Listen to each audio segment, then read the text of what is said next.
let's do a cheers to the Sobeys and Safeway Liquid Beer League podcast. We ride again.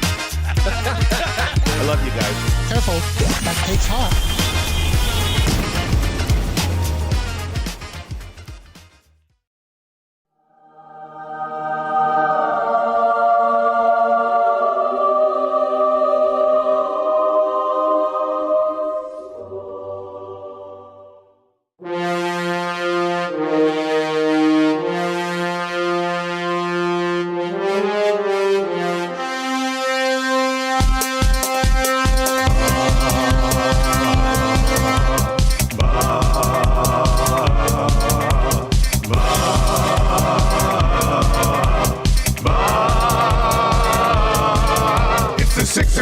Check-in, come on, let's go. It's the AM Nasty Big Hello. It's not static, AM radio. It's the Cool Bed Red Hot Nielson Show. Let's go.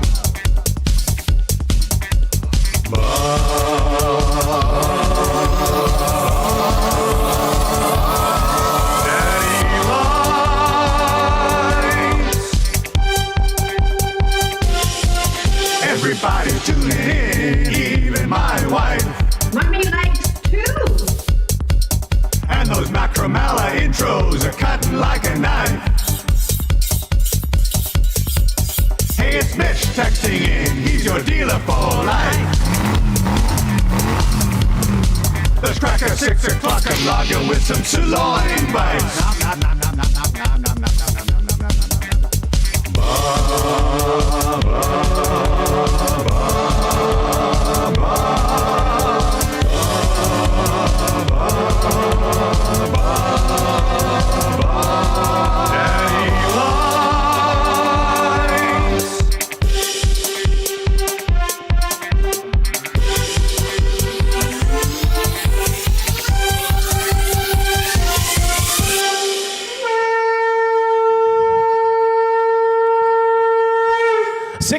You're tuned into the Lieutenant Eric Show with Comrade Will here on EdmontonSportsTalk.com.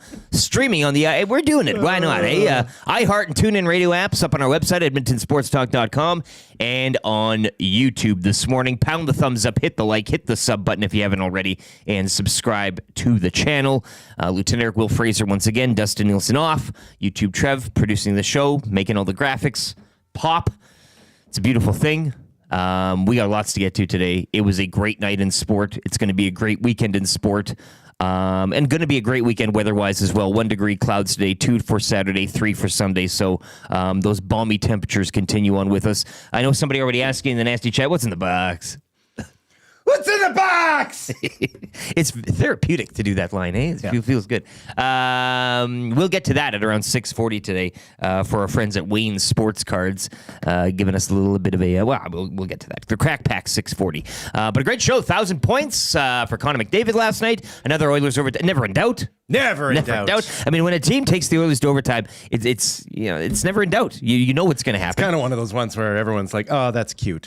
I think Darnell Nurse now third in Oilers all-time overtime goals. Third or fourth, one of those two. Like it's no, he delivers. And man, he had a good game offensively. But shadowed over by Connor McDavid. I know. He finally has like a good, people can be like, Darnell, hang your hat on something. And he's just shut out on all metrics. Like it's just kind of funny how that works. But a good friend of Connor McDavid. So one of the besties, it was pretty appropriate that the 1,000th point had assists from Draisaitl and Darnell Nurse. Absolutely. Yeah. Absolutely. You may not like him, but Connor McDavid loves him. So take that for what it's worth. Maybe you want to learn to like him. You better. Any which way. I mean, and as Rip City Steps always banged the drum, moving forward, because that regulation goal, what a snapper there, hey, top shelf. That first goal, wow, holy hell. The game winner was a nice one-timer as well. Yeah. But it's hard not to give credit to Connor McDavid on that one. Sure. Whereas Draisaitl's first goal, like that's all Draisaitl. That's the defenseman and the goaltender saying, well, we'll take away the bottom of the ice. What can he do? Yeah. Darnell Nurse, 3-point night, 2 goals and an assist, including your game-winning overtime goal. assisted by McDavid and Draisaitl again. I mean, the friendship between those three really on display last night. Kulak getting involved as well with the primary assist on Nurse's first of the evening. So a good night for the Oilers and a good night to kind of, again, you don't care how you get them, you just get them. 2 overtime wins at home this week. Maybe letting teams get into games again and whatever, but it's there. You know it's there. They just need to sharpen that tool and it'll get going. A stiff test tomorrow night in Toronto should be great. Like that's Hockey Night in Canada, 5 o'clock. You can join Tom Gazzola. He'll have your GCL Diesel pre- and post-game show live from Boston Pizza Westgate there, just in the same parkade as the Italian Center shop, Wayne Sports Cards. So get in there, make an afternoon of it. But that's set up on a tee for Hockey Night in Canada. Right, tomorrow. and it's an Oilers squad that the conversation isn't what's wrong with the Oilers, right? Yep. They go into this game on a bit of a roll. I mean, they are not dominating teams, but they have found their identity again.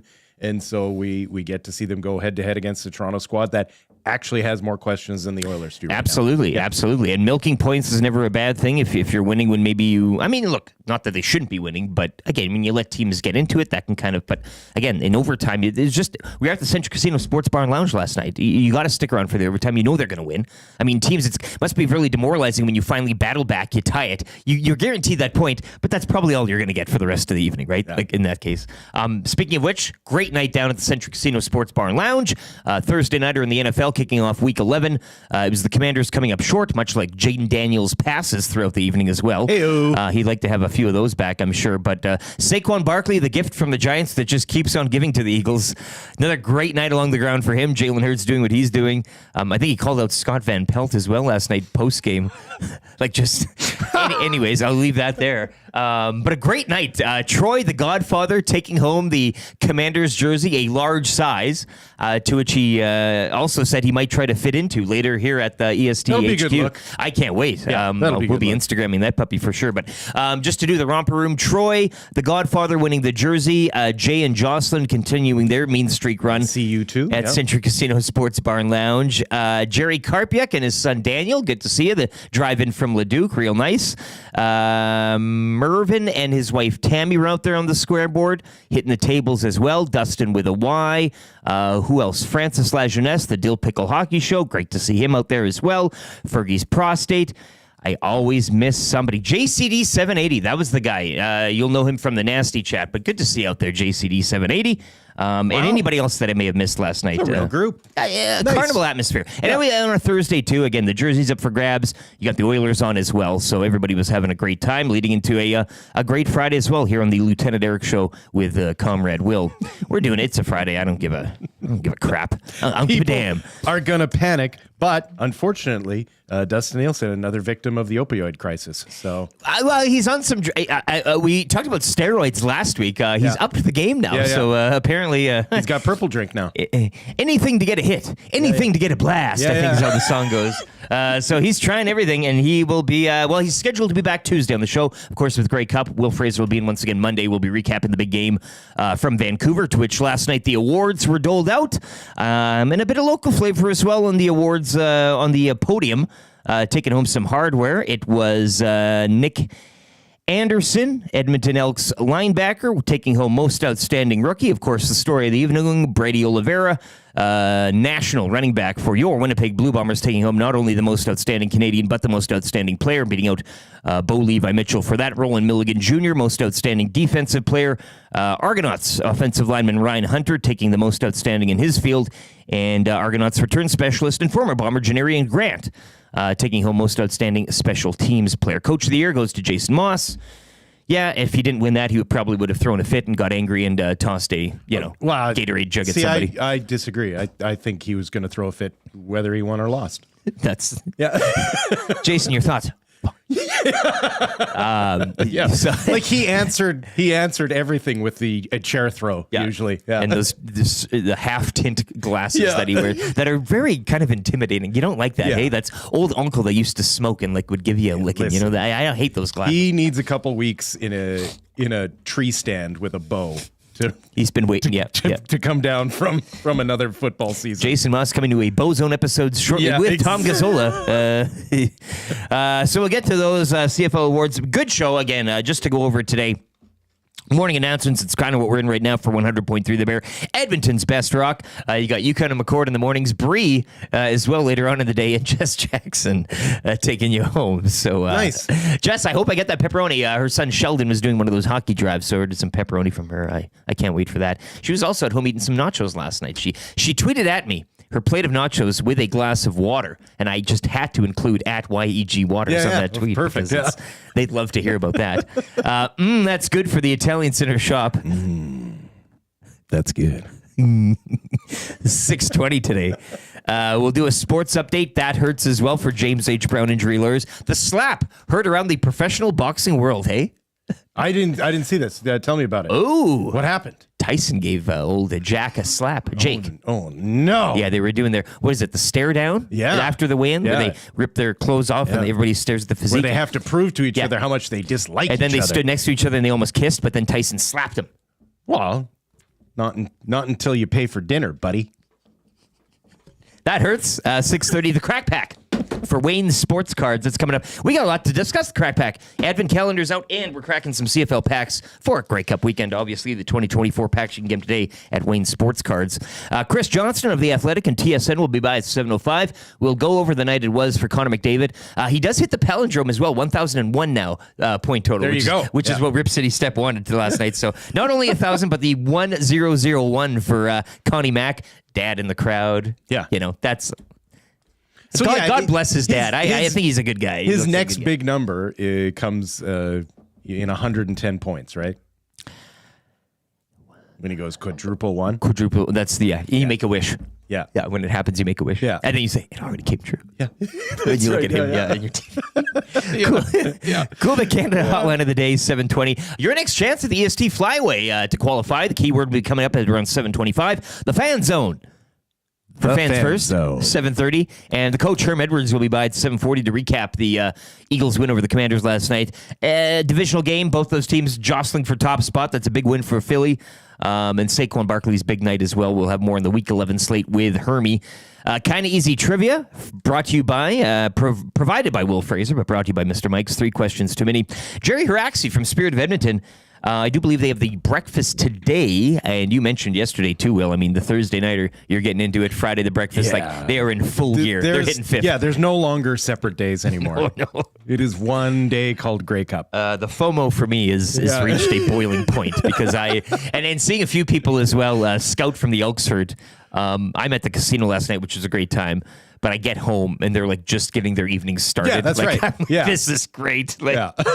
So hopefully they're all feeling great out there. I'm sure they are. And as you mentioned, it doesn't stop. There's no mornings. There's no nights. It's just a continuous debauchery out there. Yeah. Sobeys and Safeway Liquor Beer of the Week. This is an interesting one at around 8:30. I just want to make sure we got the names right here. Bradley will be by, sales manager for Bow River Brewing in Calgary. They've got a gingerbread beer. The gingerbread men on the can. And some sort. Have you ever ventured down that road in terms of flavor? Yeah, a couple. And it's winter beer season. This is my wife's favorite time of beer season. She likes up to one, Yeah, she kind of likes the sweeter, sort of darker, molassesy sort of beers. So that's why the Godfather Troy will be coming in. Yeah, that's right. Hoping to take down our empties or wander around. And you done with this? You finished with this one? Yes, Troy. Get it in you. I don't like the first 90% of a beer. It's the last 10. It's the last after somebody else has had their lips on it. The rap for William Huff as well. I just put my cigarette in the show. Yeah. No, that's better. I knew a guy in Saskatoon once. He'd go to like those events when there was a beer tent, and he would just get shellacked by walking around drinking people's empties. Yeah. And you get a different flavor. Yeah. You can taste all the beers. Yeah. You don't need to just. And now your brother's gainfully employed and is married with a kid, so that's incredible. Yeah, what a life journey. The Lieutenant Eric Show with Comrade Will Fraser, presented by Southford Chevrolet. Drive a little, save a lot. www.southfordchev.com. You tell them EST sent you, you'll get an additional $1,000 credit on your trade-in vehicle. They will not be beaten on any price. Find the best deal you think you can and take it out to the fort, and they will beat it. Lieutenant Eric Will Fraser with you. Dustin Nielsen still off. YouTube Trev as well. Bang up job on that intro today, man. That was a pleasant surprise on a Friday morning. You like that, eh? That's not bad. You like that? You like that? Yeah, sorry, I did just get it. I saw it late last night. Shout out Tube Socks. As always, just crushing it with all the logos. Oh, and so I saw it last night. Yes. And it was funny because I got an email from Steven. And it was like for the LTE show. And I'm like, what's going on? I was a little confused, and then I see it. I'm like, perfect. This is great. So, yeah, it was a little busy morning, a little hectic. Had to get that done. I wish I could have done maybe a little something else to it, but Well, you'll have to throw it up a few more times. yeah. That is correct. Yeah. And yeah, that'll be good to have, you know, in the future. So it'll be fun. But thank you. I appreciate that. I was contemplating what song to use, but that Should have was been old Soviet march that or was something. kind That's of- right. Yeah. Real. The Soviet national anthem might have worked. Yeah. Yeah, the song choice wasn't maybe the best, but that's okay. We get through it. We, well, who knows? We might be using that for some time to come here. You never, I mean, I've been Probably promised every single Tuesday and Monday. Monday for the last 3 or 4 weeks that, Dusty will be back. Yeah, No, he'll be I don't take back. anything as says, I It'll mean, be bad. Yeah. Like, I'll believe it when I see him in I'll here. say this. If I'm Dustin, this is a bad first day on the milk of the poppy because, yeah, you're already seeing things. But to see that, yeah, worst nightmare. Speaking of which, a few people, and I loved on Twitter last night, setting out some chicken tendies and glasses of milk for the big man, just to see. Andrea from Calgary, Paris Jewelers inbox this morning. Check out PJ's, family owned and operated, 22 stores in 4 provinces across Canada, or online www.parisjewelers.com. Andrea from Calgary, good morning from Vancouver, where I will be on Dustin Nielson watch for Proof of Life over the next few days. Yep. It is one of those things, like you find Dusty, take a picture with him, you should win some sort of a prize. I think so. Maybe, maybe a little milk from the poppy. Yeah, with a little milk. He'll have extra. He gets a little. Yeah. He just He'll be slinging that stuff walk around. up to him, whisper him in the ear. Can I have some? Yeah.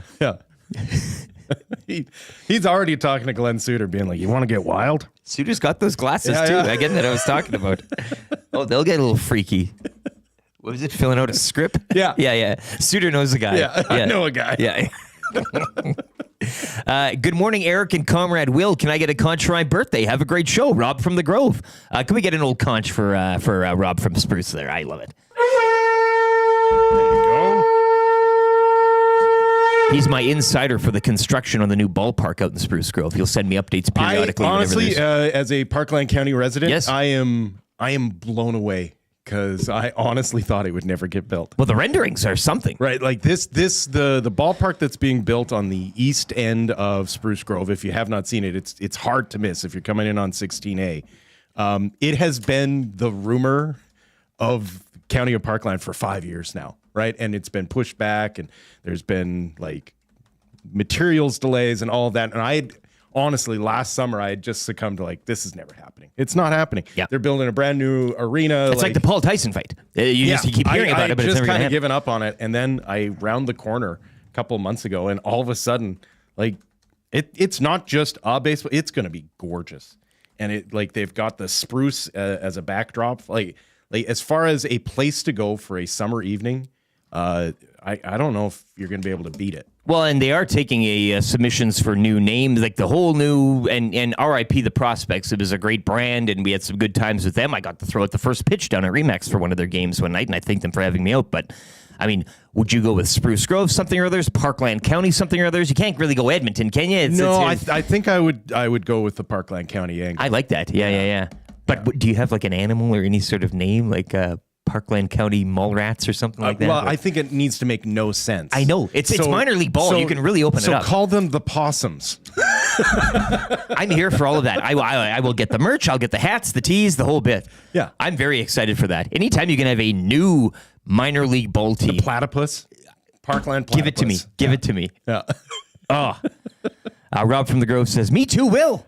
All caps locks. I think he's agreeing with the whole about the delay whole, of construction. Yeah, that he was kind of like we had all. Oh, yeah. As a community, we had all given up hope.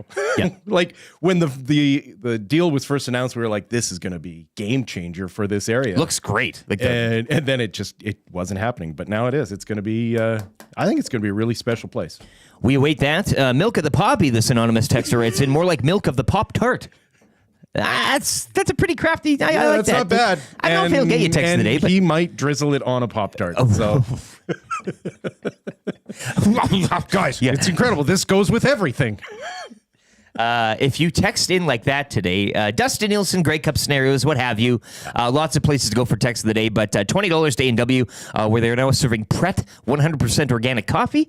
You can get a small $1 coffee or a $2 small latte until November 24th. You get that $20 to A&W, and you'll be like Kramer, getting those cafe lattes. Cafe latte. Feeling great. Cafe latte. 780-218-9999. Let's get into... That's good. For the Italian Center shop right now. Check them out today as well. Once again, if you are planning to visit Tommy tomorrow, Boston Pizza Westgate, Italian Center shop, snuggled, the West Side location, at least snuggled right into that mini mall along with Wayne's Sports Cards. It is good. It's a great location. You can get the pizzas, the take and bake pastas, just sauce if you want. They have a great produce section as well. The bakery. I mean, have you ever eaten there? Yeah. It feels like you're a pig. The little white tables and the little glass of wine. No, like here's the game plan. You go in, you get sidecar with your cafe latte, a little grappa or something. Biscotti? Yeah, and then just shop with a bit of a buzz. Check them out today, Italian Center shop. That's good. It's got to go to Connor. That's good. We're going to do a morning after show kind of with the that's good, but... That's good. 1,000 points. 1,001. That's good. Darnell Nurse, 3-point night. That's good. Calvin Pickard getting the win. That's good. Let's just take a peek here. Don't say it for that. Don't say what? Don't say what? The Oilers now even on points. That's good. With the Canucks at 19. Yeah. Canucks had like 5 shots through 2 last night against the Islanders. That was a stinky affair for them. I think we saw, like, if you were an Oilers fan that was looking at the overtime win against the Islanders, we're kind of going, okay, well, what does that mean? Islanders playing some good hockey. Yeah, that's what that means. For sure. But the Oilers now have won 3 in a row. The Canucks have dropped 1. They're 6-3-1 in their last 10. Oilers 7-3. Kraken have won 3 in a row now too, but still 2 points behind the Flames, Oilers, and Canucks, who are all in 19. That is 3 off your division leader, Vegas Golden Knights. Yeah, I'm just going to double check again because we a couple of days ago we looked at the standings and there was 6 points separating the 6 teams. I think it's less now. Oh yeah, no, it's a logjam, baby. You got 5 separating first to 6. 5 separating the first 5. Sharks and Ducks are out of it. I mean, we can just kind of X them out. But the Kraken are playing some good hockey. 500 right now. Yeah. But that's your... And Oilers last night moving into a wild card spot officially. Oh, thank God. That's good. So once again, big night for Connor McDavid. Big night for Darnell Nurse, but overshadowed by the McDavid 1,000 and 1,001 points. Which, again, doing it on a goal from Draisaitl, from Nurse... All those guys kind of combining in one to kind of seal the deal last night as well. Yeah. That's good. And that's good. That was a high rev there on the. But sweeping the series against the Predators. I mean, the season we haven't even hit American Thanksgiving. They're gone. Yeah. Like they're done. And you said they finally kind of push them to the limit a bit. And, How different are both those team seasons if they don't face each other 3 times to start the year? Ain't that right? Right. Like you could say that. The Preds have saved the Oilers' early season, and the Oilers have sunk the Preds. Absolutely. And again, like kind of big guns for the Predators here. I mean, Smith and McCarron getting the goals. Stamkos -1, no points on the night, 16 minutes of ice time. Marchessault, I think he got a little banged up at one point, but also -1. He's a tiny little fella. Yeah, I mean, Forsberg, just kind of invisible for them last night. Wedgwood, I thought, played a pretty decent game. I think the Preds gave him a little push, and obviously... Wedgwood played really well. Yeah. Once again, the other team's best player was their goaltender. Yeah, and Saros, traditionally, I mean, good goalie on his night, but against the Oilers just doesn't seem to find against it. The Oilers. Exactly. So, yeah, I mean, a stiffer test from this Predators group last night, and the Oilers, again, playing with their food a bit, not being able to really, put them away, but but that whatever. was Wedgwood, right? Exactly. I mean, they did enough to win, and that's whatever. That's kind of Oilers hockey. Sure. Right? That the maturity of this team was the realization that they could stay patient and they didn't need to panic. Loomis says, didn't make it easy. I wouldn't say they saved us. I don't know who you're referring to there. Oil finally get a playoff spot as well. He mentions... Yeah, somebody mentioned that quick whistle in overtime as well. If that would have ended there, I mean, we would be having a different show this morning talking about the 1,000 point and the point lost ultimately. Yeah, but that never seemed to happen. It was the casino erupted to a chorus of what the. And a lot of other swear words I won't repeat on the show, but yeah, I mean that was bad positioning by the official, I would say, and I mean, boy, that was that was not good from that point of view. I mean, when they're going over their little tape in the officials' room, that's the review will not be kind. No, not on that. Your 3 stars last night: Connor McDavid, and Connor McDavid. Apt, but they do have a bit of a competition going where if you get like a star of the game at the end of the month, you get like it's just kind of. It's kind of weird that but it's Darnell Nurse, your 4th star. Like, again, the night that he had, any other night. Yeah, 3.9. Nobody's talking goals, about including it the game winner. Yeah. No. Take a seat, son. We got Connor McDavid his here. Best game in months. Yeah. Say a season or 2. I like, who knows? But yeah, it's just whatever. But you take him as you take him, and I'm sure he will as well with his buddy McDavid there. Big moment again. Pretty elementary game. Big moment that happens. Got to be the overtime winner. Oh, really? Or well, the hey, 1,000th. 2 points or 1,000 points. 1,000 points. Well, I don't know. Yeah. I think you get it. I think it's the 2. Look, is this a team sport or an individual? This isn't basketball. That fan drives me crazy. Like, oh, you know what? I'm happy you got to 1,000 points, but the 2 points in the standings is what really matters. It's or the 3 for it's not. No, it just isn't. Like, you got a chance to witness history firsthand. Guess what? The history was the most important thing. So your big moment is the 1,000 points. I'll ask you this, Will Fraser. Yeah. Super stat of the night. Super stat. What do you got? What do you got? Because I know you mentioned Wedgwood, and he put up in a loss a pretty good save percentage. Yeah, the 34 shots against for the okay. Oilers. Yeah, let's go with that. Yeah, sure. Let's go with Leon Draisaitl. I'm trying to miss it up. Let's go with Leon Draisaitl taking basically all the faceoffs for the Oilers last night. Okay, yeah. Like, just ridiculous. Like, I have it here.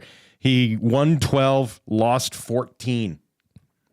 He had 26 face-offs. The next nearest Oiler was Adam Henrique with 12. Yeah. Yeah. That's good. Well, that's a lot of face-offs. That's a lot of face-offs. McDavid, a goal and an assist, point 1,000, 1,001, 8 shots as well for him last night. Man on a mission, as we kind of, knew going into this one last night. Another 10 minutes and 29 seconds of ice time from when Jeff Skinner, albeit 4 shots with that time. That equals Leon Draisaitl's total on the evening as well. So just going over some random numbers here. Again, a pretty elementary night when you look at how things were supposed to be set up. That's kind of how going to script last night. Dad in the house. He gets the goal. Again, we said, what's your favorite phrase? A no sweater, right? Like it was just kind of as is. Power play, though, 0 for 4. Yep. But holding off the Predators' power play as well as they went 0 for 2 with the man advantage last night. Which is probably the most impressive stat, is that they didn't allow a power play goal against. You tuck that in your hat and you go build off to on Toronto. it, right? Yeah. You and build on it's it. the same as they went against the Islanders as well. I think it was another 0 for 2 night against New York. So steadily kind of knocking that puppy down. Yep.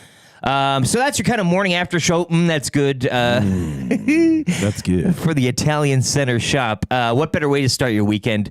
The wife and I kind of like to do this too on a Friday. Sometimes you just go there and load up.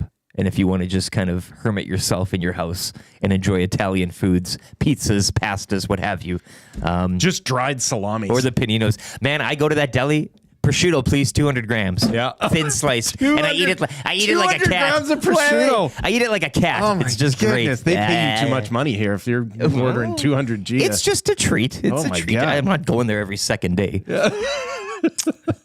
780-218-9999. I buy that, a cantaloupe, and a melon baller. I am set. That's good. Yeah. We'll hit a sports update here for the fine folks at Nisku Glass who are coming out to my house today to do some work on the windshield. They're coming to your house. They will drive to your house. You hear the word Nisku. You're listening here in Edmonton, St. Albert, whatever it is. Oh, Nisku. Yeah. No. They will meet your needs, Nisku Glass, and they're doing that this afternoon. I can't wait. They're going to be out there at my place. It's going to be a carnival atmosphere in my garage later on this afternoon with the fine folks from Nisku Glass. But Trev's got a sports update brought to you by them. We'll be back with a little That Hurts and the Crack Pack for Waynes. This is the Lieutenant Eric Show with Comrade Will, EdmontonSportsTalk.com.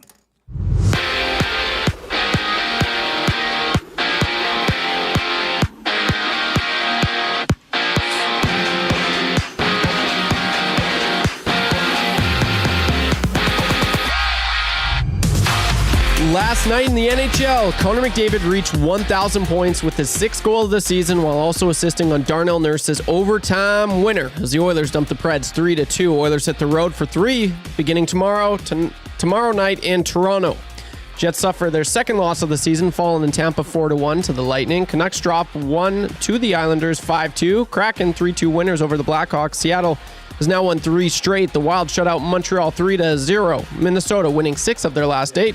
Stars hammer the Bruins 7-2. Rangers over the Sharks 3-2. Flyers win in overtime over Ottawa 5-4. Devils take down Florida 6-2. And Ryan McLeod with his 5th of the campaign in a 4-3 Sabres win in overtime against the St. Louis Blues.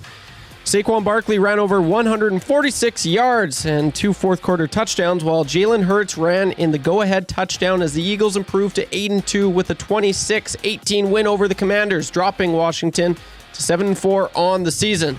And it was award night in Vancouver last night in the CFL as Bombers running back Brady Oliveira took home the most outstanding Canadian and most outstanding player. Elks linebacker Nick Anderson was named most outstanding rookie. And in the NBA, Jazz topped the Mavericks 115-113 in the lone NBA game. The NBA Cup group stage action continues tonight with 12 games, including the Raptors hosting the Pistons. And last but definitely the least, Jake Paul versus Mike Tyson tonight on Netflix in what will be a legit fight and not rigged whatsoever. The Sports Update is brought to you by Nisku Glass. If you're looking for replacement glass for your construction equipment or fleet vehicles, or a homeowner or business owner looking to upgrade your space with high-efficiency windows and modern glass designs, Nisku Glass is here to help. From your home or your business to your vehicle, they won't just meet your glass needs, they'll shatter them. Check out their Instagram or give them a call, 780-955-7989, and see what Nisku Glass can do for you.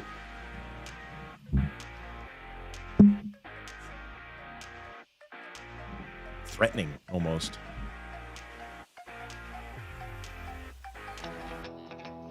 The Nielson Show featuring Lieutenant Eric. Only on Edmonton Sports Talk.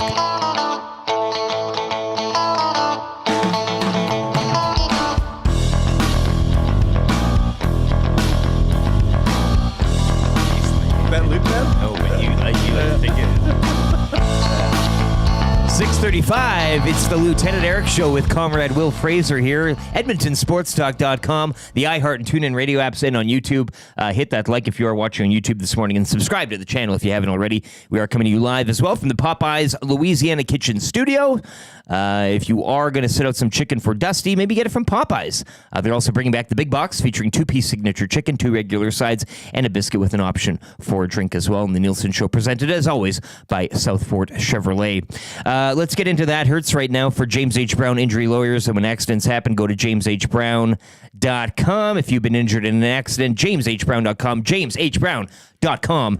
We're going to go to the fight. YouTube Trev had it in the sports update here. Jake Paul and Michael Tyson. Jacob Paul. Now, you missed this. Yeah, I did. And I'm watching it right now on my... mainly because I really don't think this is a thing. Do we need to get into the 10-minute rant from yesterday? That is SD-worthy. People are still talking about it. Sorry, viewers. You crushed Jasmine's heart on the Hangout yesterday, too, post-Hangout.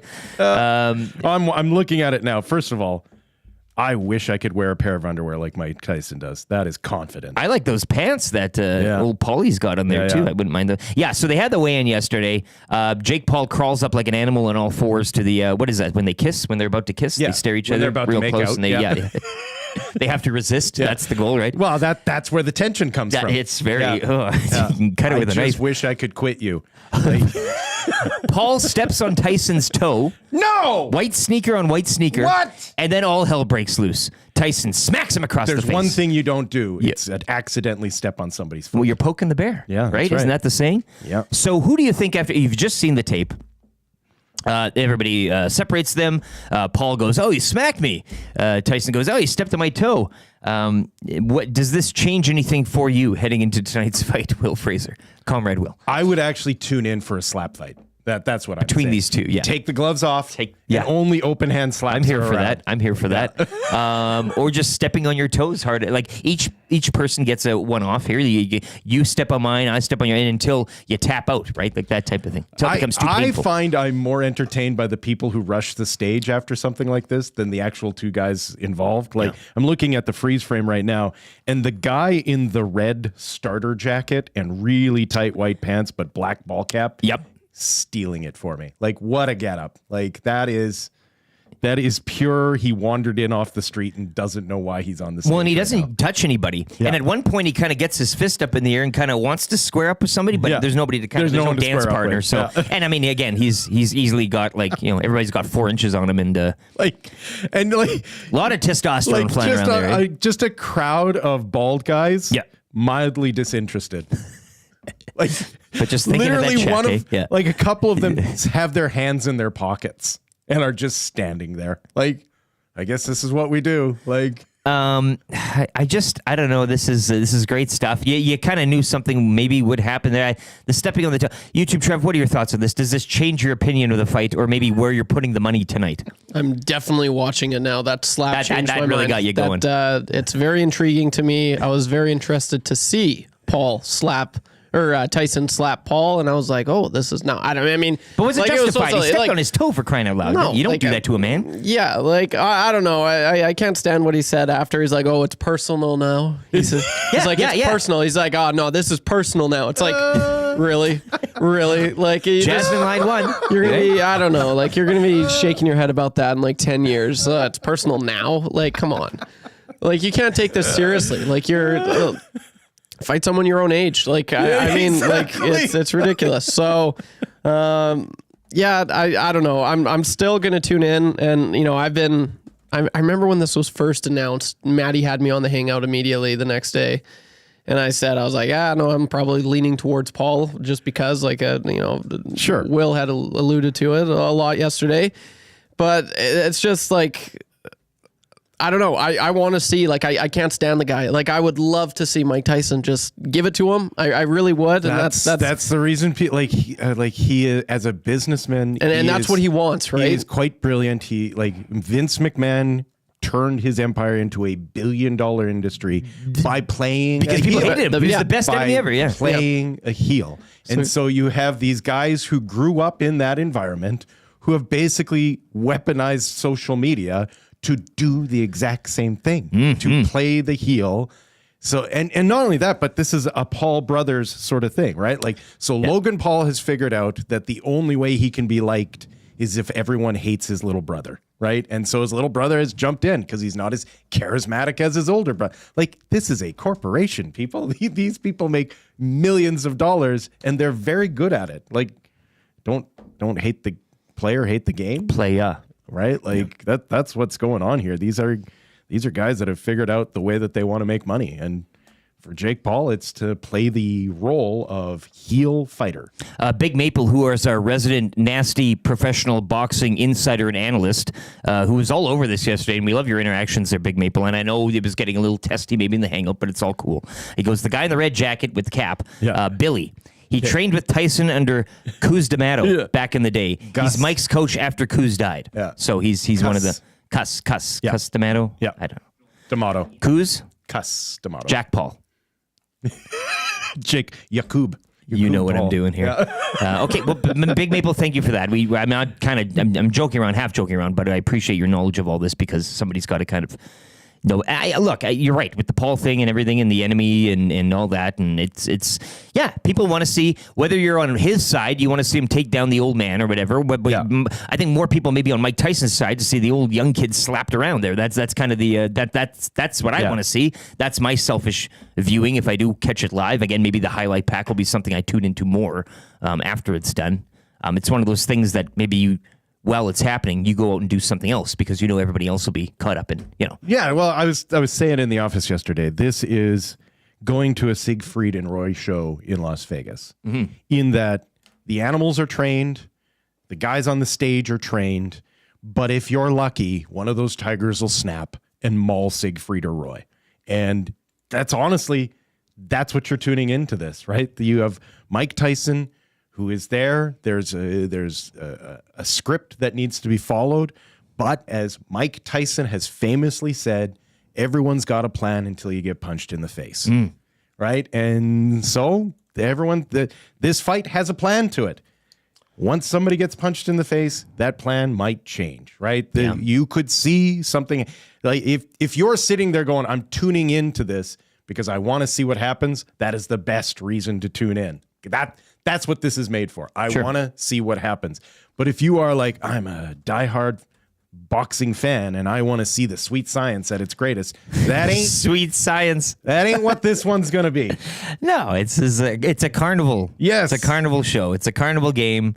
And you have, look, when I step up to the thing and they got that ladder that turns over and it's, all you got to do is climb to the top. If you don't fall off, you win the big. I know it's, there's a fixation. Like, it's fixed, but it's still fun. Yes. It can still be fun. You can have both worlds. Like, we're not trying to talk people off of watching it or anything. It'll still be a great watch. But this is not like... No, I know. I heard somebody be like, this is about Mike Tyson's legacy. And I'm like, this is not about his legacy. The old Ice Cube was talking about paying legacies yesterday. Some bills. Yeah. Obviously, he is still spending more than he's making. Like, that's what this is. When you're almost 60 years old, you shouldn't be getting punched in the face anymore. It's not good for you. Like, it sure ain't good for you when you're 20. Guess what? It's about 8 times worse for you when you're 60. Lacombe Drew, Paris Drewler's inbox. How does Mike Tyson look like he's in better shape than Jake Paul? And somebody also, drugs. Well, and this goes on to the next guy in a loader says, how long has Paul been juicing, do you think? His whole life. Okay, well, there you go. You got an answer to that. Vance Van Vandervan, I think most are just hoping that next summer we can have the Jake Paul Memorial Tournament of Sound.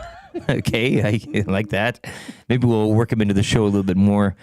Lots of texts as well on Connor McDavid this morning. Love to see that. We will move on from the fight, maybe get to it a little more later on in the show during the fan zone or something. I don't know. Fan zone. I think we've already given enough time than is necessary. Like, has anyone ever seen the movie Snatch? Have you seen the movie Snatch? The Dags. Yeah, get the Dags. Yeah. I love that film. Brad Pitt plays a gypsy character who's a bare knuckler, and they set up a situation where he is supposed to take the fall.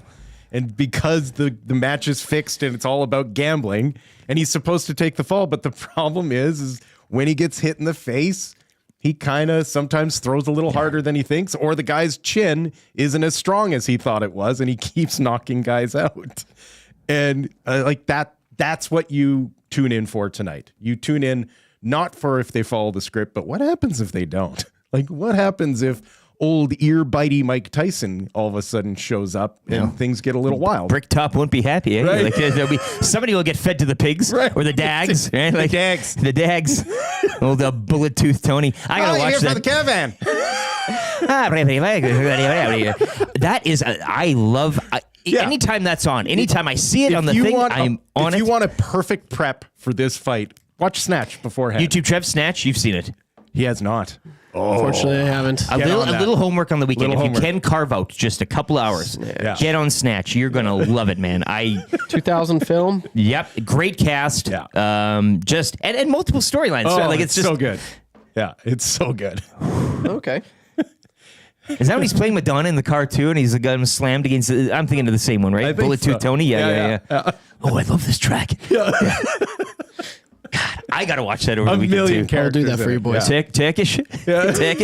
He likes milk too, doesn't he? One of them. They're drinking milk just like Dusty. Yeah. Okay, we gotta. I'm gonna. You're gonna fall down a snatch hole. Yeah, we don't want to be doing that on a Friday morning. Lieutenant Air Show with Comrade Will Fraser here at Edmonton Sports Talk. Let's get into the crack pack for Wayne's. Stopped by Wayne's yesterday. The fine folks, Wayne and the gals out there. As always, just a nice place to go in. There was a table of young boys cracking some packs in there, having a great time. It's always fun in Wayne's. Legos, lots of just collector's items and stuff, outside of cards, of course, but that is their forte. We got the advent calendar here. Wayne did gift Dusty a few. I think they're still sitting in his vehicle, not being used. We were supposed to have them. I did mention yesterday in the shop 6 weeks till Christmas, 6 weekends. In which I got some dirty looks, but look, that's kind of the point at Wayne's. Who gave you dirty looks? Well, an employee there. She's like, I haven't started shopping. I said, don't worry, me neither. But this is just it's just a starting gun. You know, it's 6 weeks, 6 weekends till Christmas. I'm gonna break this to everyone. You don't have to shop. Yeah, no, you don't have to do anything. You don't like. You don't have to do anything. If you treat the holiday season like a burden of some sort, No, just shouldn't be. decide I don't want to do it. Do a little caroling. That's the gift that, Like if costs no money. You can't think of someone on that list and create a list and be like, I'm so excited to get this for somebody, then don't do it. It doesn't matter. Yeah, don't let it stress you. Just hand out $20 bills. Like, just be like, here you go. Yeah, Like, like Jackpot Jan at the Century Casino Sports that's Bar and right. Lounge after her big win the other weekend. So get your advent calendar today from Wayne's.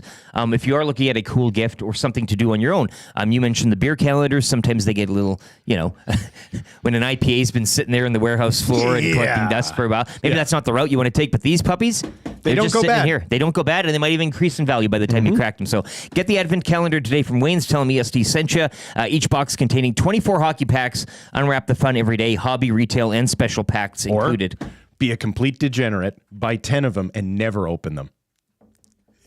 Well, that's keep them in your basement. Yeah, then you die, and then your grandkids find them, and they go, well, "What are these?" And then you have the big opening, the auctioned off at the Sotheby's, is it or whatever? But get an Advent pack today, Advent calendars from Wayne's, and in the spirit of Grey Cup weekend, the 111th from Vancouver, we'll be cracking some CFL cards. Here's one for you, one for you. Grey Cup 111. Great grab. Grey Cup 111. We're going to crack these 2024 CFL packs. Get them at Wayne's today. Celebrate their Grey Cup with yourself over the weekend. Maybe crack it back. I already see Micah Alway, the league's dirtiest player, who never seems to get suspended. I think I got some here for you, LT. Well, if you see a green and white hue, I wouldn't mind. A couple Alouettes off the hop, a red, black as well. Ooh, now we got Adam Korsak, league's greatest punter, CFL greatness from the Riders. Love that. Dejon Allen, another CFL greatness, Cody Fajardo, Alouettes quarterback. Fajardo. Mike Rose, another Adam Korsak. I'll trade you guys an Adam Korsak for something if you got a double. Kyron Moore from your Edmonton Elks. Trey Roberson, Vernon Adams Jr., and Micah Alway, league's dirtiest player. What do you got, guys? Any hits? Boris Beatty. He can kick him. I'm always looking for a punter. I got two. AJ Alouette, Tim White. I'll take that OLED off your hands. Trevor Harris, baby. Take that T. Harris off your hands. Old flamingo legs. Yep. Okay, well, I'll trade you Trevor Harris for... Boris Beatty. Vernon Adams Jr. Straight up, two QBs That's right not there. bad. Yeah. I'll take that. You said you got AJ Ouellette there, Trev? I'll Yes, trade sir. you... I'll give you a Wesley Sutton and a Bryce Carter. Okay. How's that sound? 2 for 1. Yep. We can make that official. And then I've after got the a show. Willie Jefferson Butler. greatness card Oh, just a and, Willie Jefferson greatness. and a Mark Anthony Duquois. These are nice Belanger, cards. that's for you. Any autos, boys? I did get an auto. Mike Rose, defensive lineman from the Stampeders. I won't be slabbing that anytime soon, but it's always nice to get an auto. Oh wow! Any autos? No. No, I didn't get any. Okay. Wow, Negatory. you got the pack. I got the pack, but again, whether it's the CFL greatness, I had the pack last time. You did, yeah. Yeah. That Or thing the crushed. autos. Yeah, lots of options to win through these packs. So get them today at Wayne's. Celebrate Grey Cup. If you're having a Grey Cup party, I know Wheels, who invited me and my wife over to your place. My wife. Wheels, of course, pretty. He had a listener help him move, and he didn't feed them, and then he ordered an 8-inch pizza for everybody to. did not. So I You're assume making Wheels. this up. I assume Wheels, your Grey Cup party will be bring your own beer you and are food. making this up. Won't be able to make it, but if you are going to Wheels' house party for Grey Cup, get a couple of these packs from He Wayne's. did not. Oh, this story was great. That's too good. Got a couple of nasties to help him move. One guy's got bad hips. He had like 5 couches, and not just regular. We're talking Like about the steel, Chesterfields. with the recliners, Yeah, like yeah, the yeah. full heavy Yeah, metal yeah. iron inside. Yeah, yeah. And so they had to take him out of his like 5th-story condo, move them to like the eco. It was a. And didn't feed him, and then Didn't feed ordered him. himself an 8-inch pizza. And then one of the guys, Jay, was helping him move. He said, "Hey, a nice EST hat. You think I could maybe, for as an exchange for?" No, Nope. nope. Get that other Too couch. much talky, not enough lifty. Wow. Yeah, I'm Wheels is gonna hate this, but Yeah, if there's he- anything I like more than like humanity being kind to each other, Yeah. it's when humanity is ignorant. Jocelyn says it was a hide-a-bed. It was. Yeah, it was her That partner. bed helped ain't him move. hiding anymore. Is yeah. Well, no. Lacombe True says the Young Boys soccer team was at Wayne's yesterday. No, it wasn't Young Boys of Burn. It was just some random youths Burning for from the Young area. Boys. Yeah. Bronx the Boilermaker, Paris Drewler's inbox 7802189999. We've unlocked a few things here. Snatch and Lock, Stock, and 2 Smoking Barrels. Yeah. I will also add Layer Cake, Daniel Craig. Yeah, Daniel Another Craig. good one. Early Daniel Craig, pre-James Bond Daniel Craig. Yeah, before he got cool. The best He was Daniel pretty Craig. cool. No, I know, but you know what I mean? Before he broke, I guess. Yeah. Lock, Stock, and 2 Smoking Barrels, though. That's I am there all day for any Guy Ritchie movie. absolutely. Absolutely. In fact, one of the best movies of the last decade was The Gentleman. If you have not seen it, see it. Colin Farrell is, as the coach, is one of the greatest movie characters ever created. I just finished the Penguin series. Yeah. He's amazing wild, stuff. eh? Amazing stuff. Yeah. You're not going anywhere, you tickwamp. You'll stay till the job's done. Oh, man. Will's Siegfried and Roy take related to Paul v. Tyson might be take of the year. Yeah. We want to see Tyson snap tonight. that's right. Unleash the tiger blood. Like, Yeah. I'm all for it. That comes in from Sickler. Right. That is why. And I think That's the reason why you tune in. if you canvassed if you took 100 people that were going to watch this and said, what do you want more? You want to see Tyson absolutely lose it. Yeah. Like ear bite, go to But hell. like- I want to see more. If at the end of the evening you're like, I can't believe it went 8 rounds and it was a draw, like don't say that, because that's what the script is. Vance Van Vandervan, if real boxing is a sweet science, this is cooking up some creepy crawlers, a la the 90s oven thing where you made those rubbery. That's right. Yeah. This is an good easy pull. bake oven. Good Yeah. pull. Yeah. Well, yeah. Codeine is the main ingredient. Yeah. Joel says, I'm going full on Grinch this year. It's funny. Joel always texts in and nasty chats in all caps. This text was all lowercase. Now, I'm assuming he means I'm going full on Grinch. She's going full on Grinch as in she's not getting presents. Just the But 20s. to go full on Grinch would be you going around town and stealing everyone's presents. So prove it, I guess is what I'm going to say. You want to call yourself the Grinch? Then be the Grinch. Go full Grinch. Yeah. Go pantsless. Yeah, exactly. Yeah, take your pants off. Take your pants off, run around town, and in a steal Santa the suit. gifts from the Yeah. Who's. Come on. All the Who's in Whoville. Handcuffed in the back of the car. Do you know who I am? The Grinch. I'm the Grinch, damn it. Atif chimes in. Can we send out a conch? Connor McDavid on his 1,000th point of his career, and also the Jets. Did that happen? He's Did I totally miss that? He's disregarding the couch moving here, but he wants a conch from McDavid. Let's get a conch from McDavid. I think we'd be remiss if we. Yeah.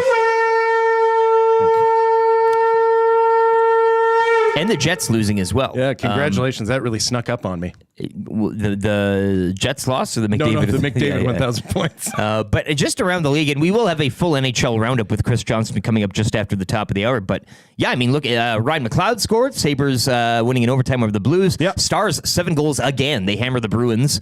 What else here? Senators falling in overtime to the Flyers. But yeah, the Jets losing in Tampa. For just the second time this season. Yeah, they'll now have a home with the Panthers, I do believe, kind of taking place over the and weekend. so ends the Jets dynasty. They've been grounded, shall we say? Oh, my goodness. We've been saving those. The Wild continue to put the heat on, though, in that Central, hey? They're a good hockey team. Yep.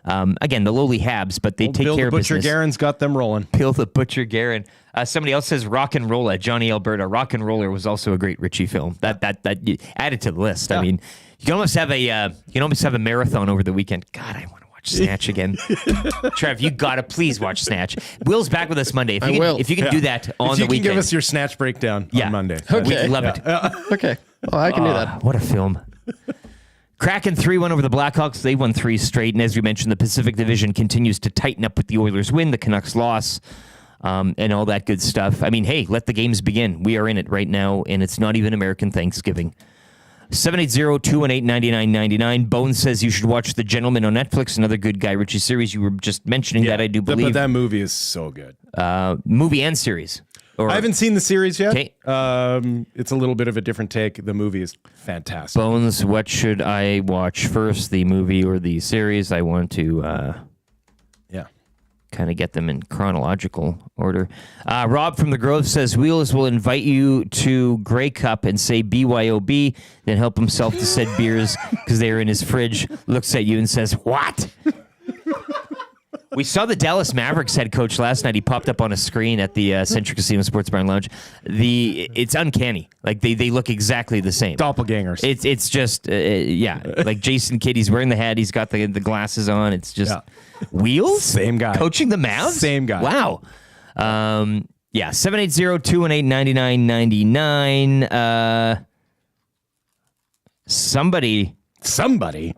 This was Big Maple. This was 75,000 last night. He's showing me a cool bet turnover, $99,623. Taking it's the Jake Paul fight. Jake Paul. You're gonna have to explain that a little more there, Big Maple. I don't know. Did anybody cash in? Trev, your brother was on that extremely far out parlay that Will Fraser cooked up yesterday. I didn't hear from him, that means that can only mean one thing. Our parlay did not As we go. went over, but we got the Lightning. That was one That's of which, right? We got the one upset. Who else did we have? We also had Rangers winning. Rangers losing. Pardon me. Habs. We had Preds. Bruins winning over Star. Like that's did we have why the it paid Islanders? out. Yeah. No, we didn't touch Islanders and Canucks because I thought Kraken beat Blackhawks. That wasn't as obvious of a all the obvious ones outside of the Jets won, right? Kraken beat the Blackhawks. Yeah. Oilers beat the Preds. Stars beat the Bruins, and Rangers beat the Sharks. Like it was that's why we crafted it the other way. We were like, man, imagine if all this turned, how much would you make? And it was a ridiculous amount. Wasn't it like $600 on that $2 bet? Yeah. Oh yeah, you were loving it. You could have. Yeah. I mean that would have been a night of nights. Yeah. Last night. I know Norman a Combine. Norm, where are you? You're on a week 11 extreme parlay as well. I think he's got all the full slate, but it started last night, I think, with the Eagles win. So. But those are usually like picking like the obvious wins, Sure, right? yeah. Like getting lucky that way. Trevor Savage won an 8-gamer a couple of weeks back, and he won it with the Cardinals field goal win against the Chargers. Yeah. It was an amazing sight. But yeah. Took home a couple of grand there. Wheels in the nasty chat. Will is back on Monday. Who will be on the air Tuesday? It's an odd question. It's a good question. Yeah, we were thinking it's Dusty, but we'll assume it's Will. Again, until you should just show up Tuesday just for the fun of it, and we'll see. At some point, I'll either be in filling in for you, who is filling in for Dustin, or I will be part of the intervention for his opioid addiction. So one or the other. Milk of the Pop-Tart. We got to find that text. I think that's still in the lead for text of the day today. Get your text in, 780-218-9999, Paris Struler's inbox. You could be walking out of this show with $20 to A&W. What's the story about that Oilers jersey you took a picture of last night at Century? Eric. There is a jersey coming in. Some dude was wearing it, one from China. It was kind of, you've never seen it before. It had these weird borders. Like it was total knockoff, 100% to the gills. But then some other guy walked in with a regular orange and blue Oilers jersey. There's a photo of him on the back DJing. I like it. And on the front was like a built-in clock. I like it. And he also was wearing a headset. I like all of this. I'm here all day for I'll that. show you the picture. I only got him from the back. I wish I would have got him from the front, but... I don't know what the story is. Can't really help you out there. I was too scared to talk to the guy. 780-289-9999. Chris Johnston coming up next. Full breakdown of the night it was in the NHL. We'll also look ahead to the weekend. Oilers in Toronto tomorrow. Leafs hockey night in Canada should be a big one. Connor McDavid hitting not just 1,000, but 1,001 points on the evening last night. So we'll get his thoughts coming up next. Cool, but Canada hotline of the day. Keyword for the EST flyaway to LA 725. The fan zone for fans first. Zone. And our NFL analyst Herm Edwards to round out hour number 2. This is the Lieutenant Eric Show with Comrade Will Fraser, EdmontonSportsTalk.com. YTT's got a sports update right now for Green Plan.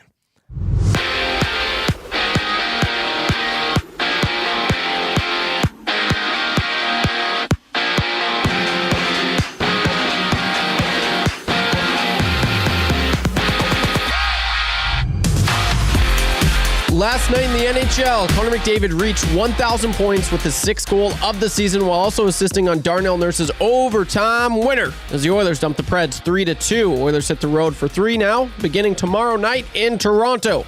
Jets suffered their 2nd loss of the season, falling to Tampa 4-1 to the Lightning. Canucks dropped 1 to the Islanders 5-2. Kraken 3-1 winners over the Blackhawks. Seattle has now won 3 straight.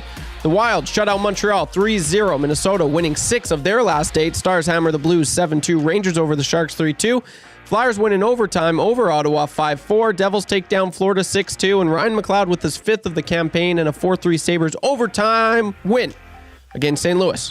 Saquon Barkley ran 146 yards and 2 fourth quarter touchdowns, while Jalen Hurts ran in the go-ahead touchdown as the Eagles improved to 8-2 with the 26-18 win over the Commanders, dropping Washington to a 7-4 on the season. And it was award night in Vancouver last night in the CFL as the Bombers running back Brady Oliveira took home the most outstanding Canadian and most outstanding player. Elks linebacker Nick Anderson was named most outstanding rookie. And in the NBA, Jazz topped the Mavericks 115-113 in the lone NBA game. The NBA Cup group stage action continues tonight with 12 games, including the Raptors hosting the Pistons.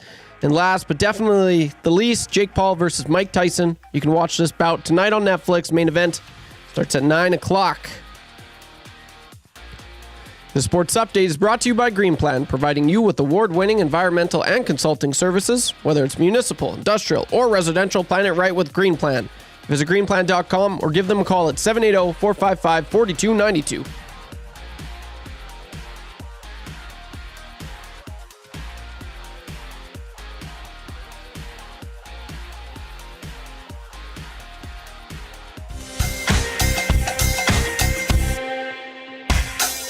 What say you? Hey, nasty crew. We got the Nielson Show flu, and there's nothing we can do about it. What say you? Hey, nasty crew. My wife thinks I got better things to do, but there's nothing I can do about it. We're tuning in, we're listening online. We catch up with the podcast when we fall behind. We're texting in the nasty chat, what's on our mind. 780-218-9999. No more interference from corporate interest. Just Tuffy and Eric and all of the bad cats like Hrxaski and Noodles. Captain can gauge it. Maybe it's fun but a cool band to make a little wager. We can't wait for the Monday mandate. Shaggy's always on time. Tommy's always late. Would you like a cup of tea? Forget about the old place. Hey, we were number one in the text race. We don't miss all the commercial breaks, but we sure miss Nickelback today.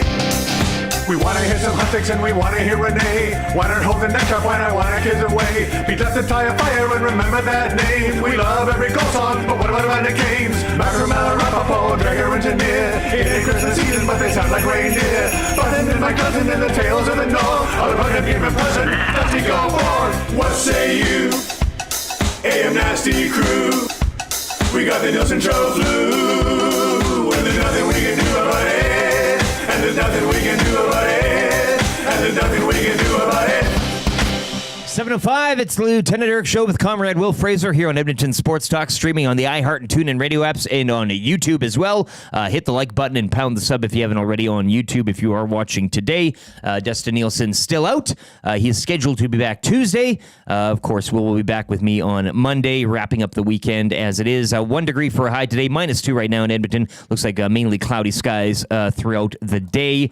Herm Edwards will be joining us later on in this hour, the Fan Zone as well. Your next chance to qualify for the EST Flyway to LA coming up at around 7:25. And we'll take a look at coolbet.com as well, and where you can lay down some money for the Week 11 NFL slate, and Oilers Leafs tomorrow as well. Maybe dive into a few player props for that puppy. More on that, more on last night as well, as we're joined today by Chris Johnston. He's brought to you by Pro-Am Sports. Chris, banner night last night, kind of just how you script it down at Rogers Place. McDavid, with a little help from his friends, getting that 1,000th point, and then 1,001. Darnell Nurse, hell of a night for him as well, albeit can't be named a star because it's Connor McDavid's night, so kind of funny there, but he'll take it as one of Connor's buddies. But just what else could have gone better last night for the Oilers, with Connor McDavid's dad in attendance, overtime win, all that good stuff. Just a real banner evening. Yeah, it's a special night, and we've known for a long time this is a special guy, but I think what's nice about these milestones is it gives you a chance to put it in perspective, to sort of in the course of what is otherwise, a long season at times, to celebrate, all that Connor's been able to do as an NHL player. And I'm not a bettor myself, but I would have bet my life on him getting that point last night. I mean, selfishly, I'll be at the game on Saturday when Edmonton's in Toronto, and I would have liked to have just been in the building, to see him get to 1,000, but I knew there was no chance he was getting past that game against the Preds without reaching the milestone there. Let's fast forward. I mean, as I said, last night kind of went as scripted as it is. The Oilers have been getting wins this week at home to the Islanders and the Predators, albeit in overtime, and maybe, letting teams get back into games. a stiffer test tomorrow with this Toronto Maple Leaf squad. What can you tell us? Any Austin Matthews sightings in what should be a classic hockey night in Canada, Tilt? Yeah, it should be. It's always fun when the teams meet each other only twice a year. Obviously, with the way the schedule goes, I mean, Austin Matthews, don't expect him to play Saturday. He hasn't been skating much. The Leafs have had kind of a weird schedule. They've already played 5 sets of back-to-back games, and Matthews hasn't been too active with them lately. I don't think it's going to be much longer for him because they're actually in a window here where the schedule eases off, and they have a bunch of days to ramp him up in practice and get him back to where he's playing. So he's not 100% ruled out that I know of, but I would be surprised if we saw him play on Saturday. And I think it's going to be a good game. The Leafs have had a bit of an up and down start. Not too unlike the Oilers in some ways, but they have certainly been better in the last 2 weeks, say, and so I think you'll see a rested team there, and I would expect that Edmonton's going to put a good skate forward too on that night. So I'm excited for the game, and looking forward to seeing the Oilers with my own eyes in the building. When you look at one of the things that you specialize as a writer, it would be sort of the trade rumor or trade market. Is it beginning to heat up? We're approaching that Thanksgiving deadline. There's obviously going to be the Christmas trade freeze, and it's also a condensed season. So are you getting a sense that we might start to see the ice jam that is the trade market right now start to thaw out? Yeah, it's actually been very active so far, and I haven't been able to pinpoint exactly why it is, but some years it does take into late November where you just don't feel like a whole lot is bubbling up. But this season, I mean, we've already seen that they've been what I would call minor moves, but we've already seen 3 or 4 trades, and you just get the feeling, you've got in Buffalo, in Pittsburgh, Nashville. I mean, some of these teams, there's a certain degree of pressure there on the front offices to try to make moves that they haven't got off to the starts necessarily they've wanted to, and there's almost an impatience. And so I don't know if it's just the sort of a cyclical nature of how these things go.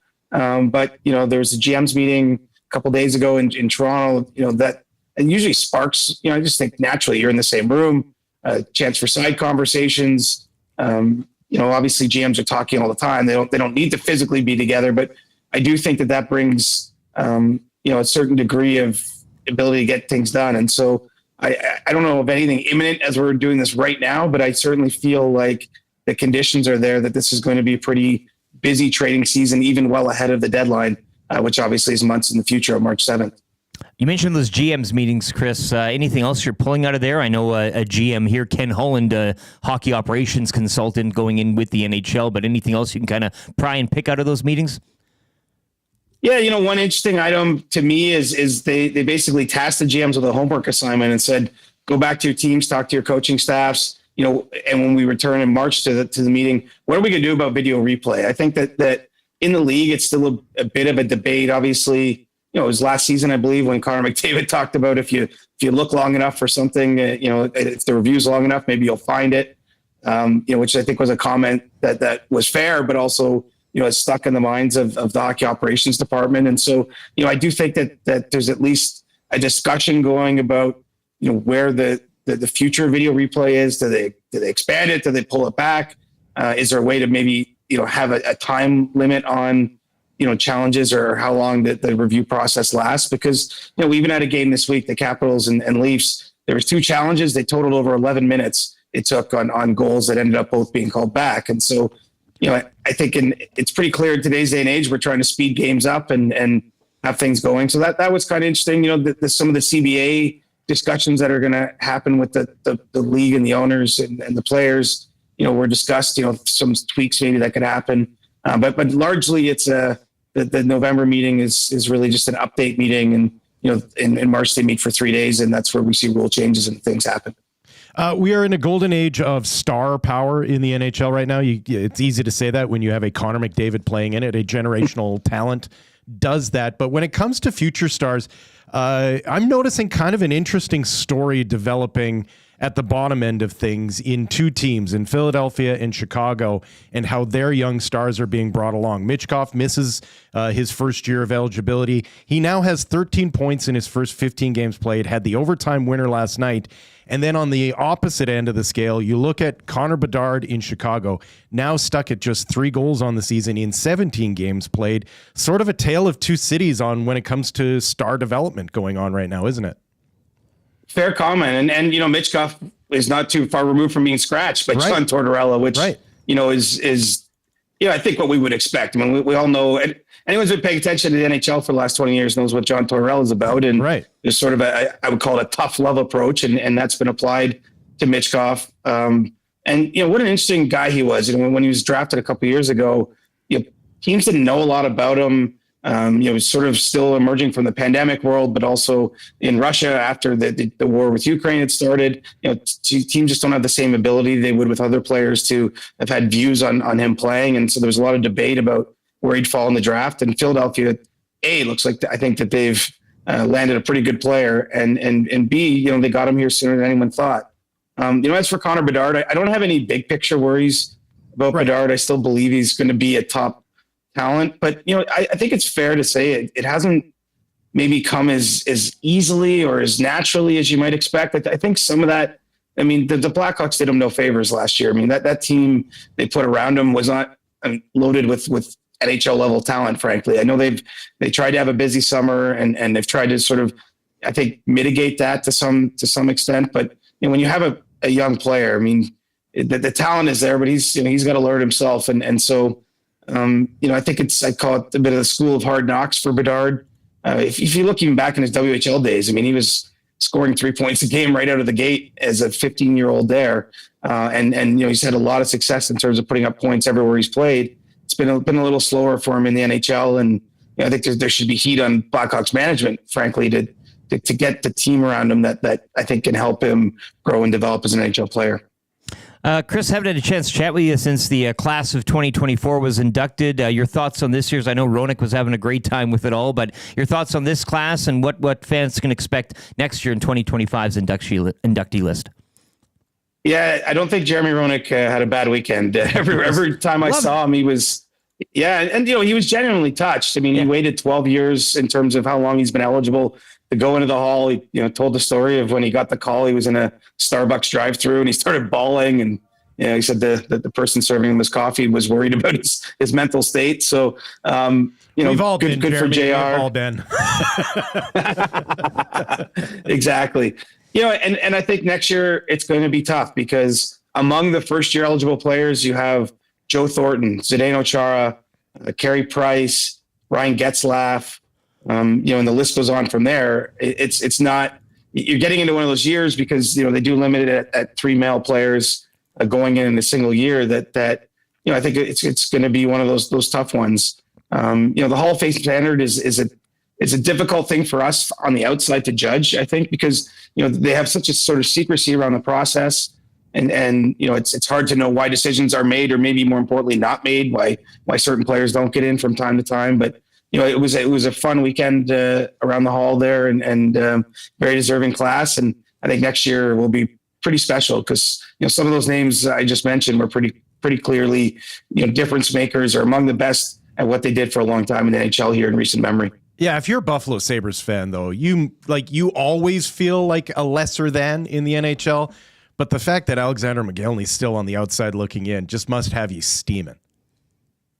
Yeah, this is what I really don't get this one because he ticks every box. You can start like he was clearly has 76 goal season. His career numbers were good. He won a Stanley Cup in New Jersey. He had lots of international success. And he was also one of the first players to defect from the Soviet Union. That's right. He has kind of to me, it's like he has the career benchmarks you would expect of any player. And then he's also got sort of the story and that he was a little bit of a trailblazer in his own way. And, I did actually think for a time, maybe it was just due to the fact, it's an awkward time, I think, internationally with Russia and they have this, invasion going on, but then Pavel Datsyuk went in this year. So clearly it's not as though the Hall has done an unofficial no Russia policy. I don't get McGillney. I do think he'll get in, but why is it taking so long? I mean, at this rate, he's going to get in there alongside Jaromir Jagr, who just refuses to retire, and so keeps delaying the inevitable for himself.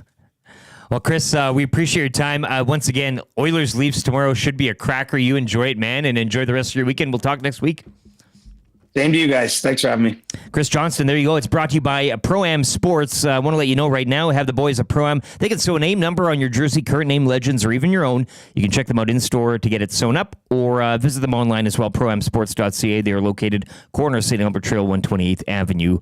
And we thank Chris for his time this morning. It's always good to kind of go around the horn, especially off the ice with him. But the McGillney stuff is, whose toe did you step on, right? Yeah, like exactly. If McGillney had been a Vancouver Canuck, or, I mean, obviously, if he'd been a Maple Leaf or a Hab, he would be in by now. But I mean, yeah, Datsuk plays for Detroit. He gets in.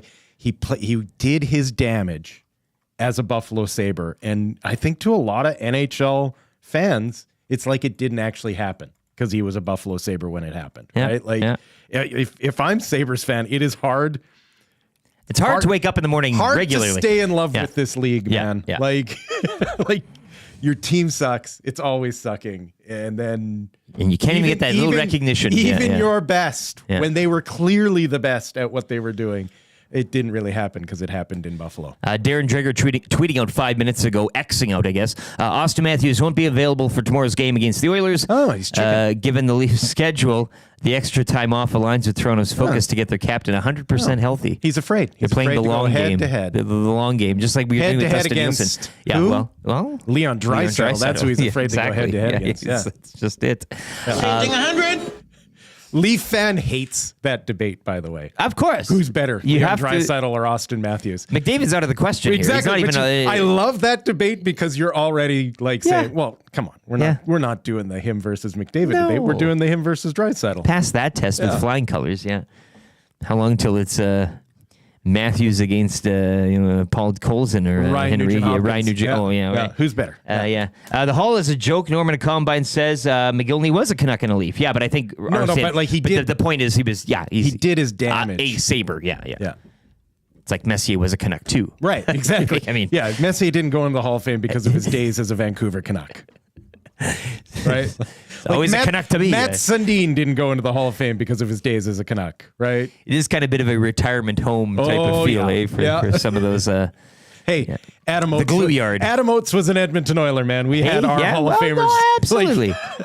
Rip City Steph says that Hall of Fame eligible list is making me feel old. Yep. But when they're inducted every year, too, you can only go so many down. Like, it keeps adding and adding and adding and adding. I mean, you eventually run out of players. But it is crazy. And I loved Shea Weber. I think Shea Weber deserves to be in the Hall of Fame. Mm-hmm. But it's crazy to think that Shea Weber gets in as quickly as he did, and McGillney's on the outside looking in. Norman a Combine with a great eye. Chris wearing plaid, a tribute to Dusty as well, which, that didn't go unnoticed. That's we appreciate that. Very nice ode to the big guy. 7:19, it is Lieutenant Eric, Will Fraser, YouTube Trev here on the Lieutenant Eric Show, as TubeSock says, let's get a look at that special guest logo again. Can you guys... What do you mean special guest logo? It's on the sidebar right now above Herm Edwards' name. This is going up on the wrap. We get it. William Huff, we'll get them on get the dream team in here in 20 minutes. It'll be all wrapped up.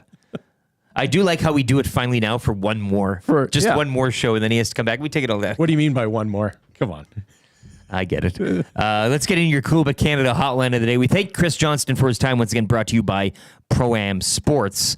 Coolbet.com. Stay cool, bet responsibly. Once again, the Paul Tyson stuff is all up there if you want to get in on the fight, make it a little more interesting for yourself. A draw is plus 1,100 for tonight. Okay.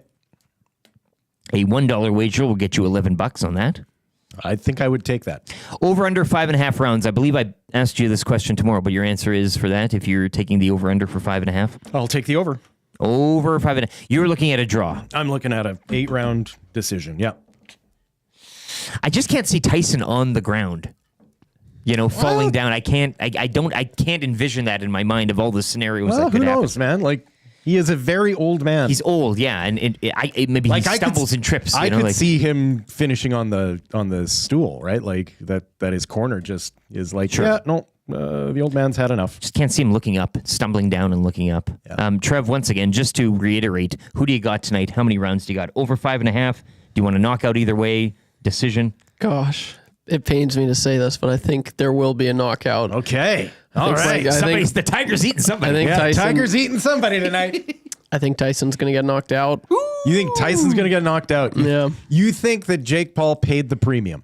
Yeah. Is it the slap? it's- Is it the slap that interferes with I this? think at he's all? going to distract him and point to the crowd like, what's that sign? Yeah.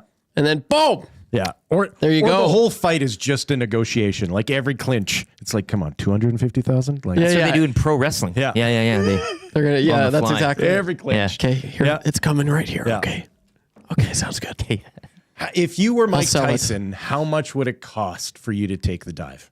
And see, that's like the thing. Like, it's a significant pay. $5 million? $5 million to take a dive? Like that? Look, That's in where my I'd position, 10 I'd mil. do it for $1 million. I don't really, I don't. like I I'll won't never be touch the upset money. if he takes the dive. I'll be upset if he took a dive for less than $5 million. Sure. What's his net worth? Like, I mean, in Mike Tyson money, He's right? had some Like, what's significant financial issues, right? Yeah, Like, he- he went bankrupt. No, Yeah, I I think like startup companies call it your burn rate. $10 million? He has a very high burn rate. $10 million is his estimated net worth right now, and it's a far cry from $300 million that he reached That in the he height of his earned. career. Yeah, Yeah. and in inflation, whatever, but Yeah. $10 million. I know we were talking yesterday around here about legacy. I mean, give me a break. First of all, his legacy's assured. So it doesn't matter if he takes one, if he takes a bump, if he takes a fall. If he takes the dive at 58, it doesn't Money, change money, the fact money. that he was the youngest heavyweight champion ever. So if he's getting 5 tonight, that's half of his estimated net worth. Yeah. I mean, yeah. yeah, Sign like I me said, up. I'll only be upset if he didn't get that much money. That's what I'll be upset about. Not that he took it. Rob from the Grove says $5 million on a phantom punch. Yep. LOL. Yep. Yeah. God, Is what that a circus. Snake Eyes reference? What a circus. I maybe, yeah. Nick Cage, Yeah. Atlantic City, great movie. Adam Banks says, I'm waiting for Vince McMahon to come strutting out. Right. I wouldn't be surprised. A 3-man That'd be good. dance, the third man in, that type of thing. I know before. Like, Brock Lesnar comes out from underneath the ring. Yeah, just the Undertaker. the whole squad's back. Yeah. But yeah, I remember like this was a few months back, and I'm just looking at it now. He does have the most. You guys know what Cameo is, hey? You can book an interview Yes, to have. absolutely. I got I Ray did. Hudson for Dusty. He 1 year in his has- birthday. Dustin Nielsen. To this day, Best he money I has ever the spent. most expensive cameo. His price is $200,000. 200 for him to do a cameo. Yeah. And So to fall, to take a dive, 10 There's million a lot maybe. of Zinni boys that have scraped together their funds for that cameo. Paris Druller's inbox, Mike is getting 20 mil, Jake is getting 40. Yeah. Just for the fight. Right. So then you add on. Because it's Jake Paul's production company Yeah, that yeah. is putting it on. It's his fight promotion. So Tyson's already getting 20 mil. Right. You add on another, 5 Right. to come away with 25. That's a good payday. Yeah. And legacy be damned. I mean, nobody cares. Right. You know. Martin says also, remember when Holyfield came back at 58 and got stomped by Vitor Belfort? Yeah. Tyson is sadly going down. Yeah. It's not going to be good. You're not supposed to do this at this age.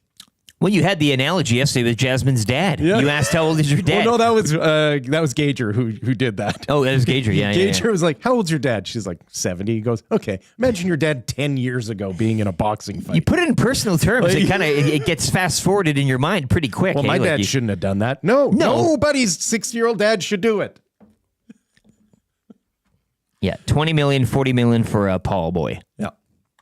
Yeah. They're a business, man. They know how to make money.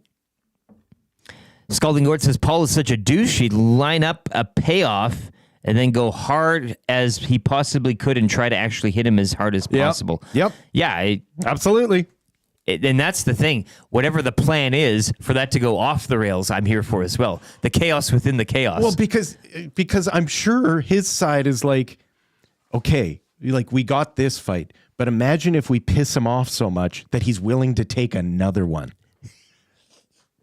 Right? Because Mike's like, I can't do this. Like, okay, I'll get the money, but this is it.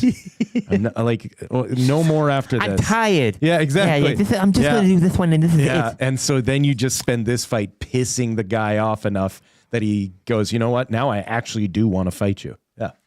Well, and that goes with the stamping on the toe yesterday. Yeah. I mean, that's all. Hey, Don't. Those are his good sneaks, man. Those are his new ones. Poke. But you said he was looking good. The underwear, Mike Tyson. Oh. The physique is still. Chef's kiss. Yeah, man, that testosterone replacement therapy is doing a number. Hey, you get your money's worth. TRT, baby. Getting your money's worth. It's an investment. Grey Cup as well. Grey Cup 111 hasn't moved yet.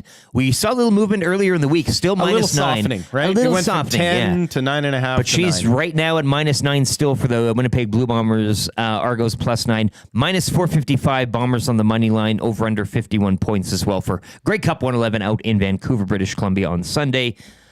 It's going to be great. Also, you got the semifinals in youth sport football as well. I think the Rams hosting Laval. I don't know the other one out east. It'll be the Atlantic against the Ontario champs. So a great weekend of football. It's fall. It's crunchy season. The leaves are out there. Grey Cup. Semifinals, Canadian University. Great time to be alive. And once again, coolbet.com. Stay cool, bet responsibly. The whole week 11 slate up as well. Let's get to your keyword for the EST Flyway to LA. Trev's been crawling around the studio. Did you locate the sheet? You could have just asked. I did. I could have. It's a far one over there. Will is waiting for you to politely ask. Yeah, Just kind of like he's rolling around here like we're under fire. Like, doesn't want the sniper to get him. Yeah. Oh, Jasmine is in the nasty chat. Will ruined it for me. Yeah. It is not rigged. It's so, but you don't. It doesn't have to be ruined. As I said, you go to the fair, you walk down the midway. Right. All the games are fixed, but you still have a good time. Yes. Lose yourself in the moment. It's fun.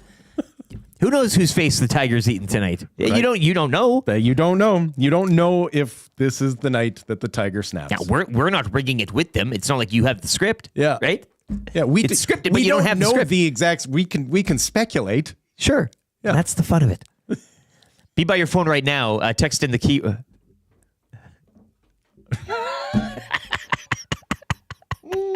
Maddie, I want strikes again. That's Sly Fox. Yeah. We're going to put a word on the screen. We're going to say a word. You're going to text it in as well. 780-218-9999. It is the EST Flyway to LA. We're sending you and someone else to Los Angeles, December 26th to 30. Hockey, basketball, football. That's Warriors at Clippers, Cardinals at Rams. Edmonton taking on one of LA or Anaheim. Flights, hotel, rental car included. You can qualify 4 times a day as well on Saturdays with the Hello Hockey Show, Gazzola and Belzy. And it's all brought to you by the 780. Will was there the other day. I'm wearing one of their shirts. You can get saw that there. E-Town shirt. Beautiful. Great material as well. Almost the same material as that McDavid 1,000 point shirt that they got cooked up for the boys yesterday. But the 780, check them out today. The word 7, the number's 80.com, or stop by any of their locations, Southgate, Londonderry, Kingsway, St. Albert, or the Outlet Mall, which you were at, Will, by the airport. They help close to 100 local vendors from this area code. If you're looking for any gifts, birthdays, Christmas shopping, any of that stuff, go in there, tell them EST sent you. Once again, text this word in, 780-218-9999, then be by your phone. You could be getting a call from YouTube. Trev, the word today is Mamba. Mamba. Mamba. Mamba. M-A-M-B-A. Obviously, Kobe Bryant's nickname. Aha, yes. But not as confusing as Bruins was yesterday, I guess, to some of us. You know, remember we got that text, Doug's stay? Do you know which Doug they were referring to? No. Oh, you'll know. Practicum really? Doug Yearwood. Practicum Doug He texted Yearwood. me later on the afternoon. What? He's like, too bad I didn't invite you guys to my stag, hey? And I'm like, wait, it was you. I said, Will is going to shit when he hears this. I love this. Yeah, Practicum Doug. That was his stay. He was there watching the UCLA Bruins. Yeah, if you want to know who radicalized me, it was that kid right there.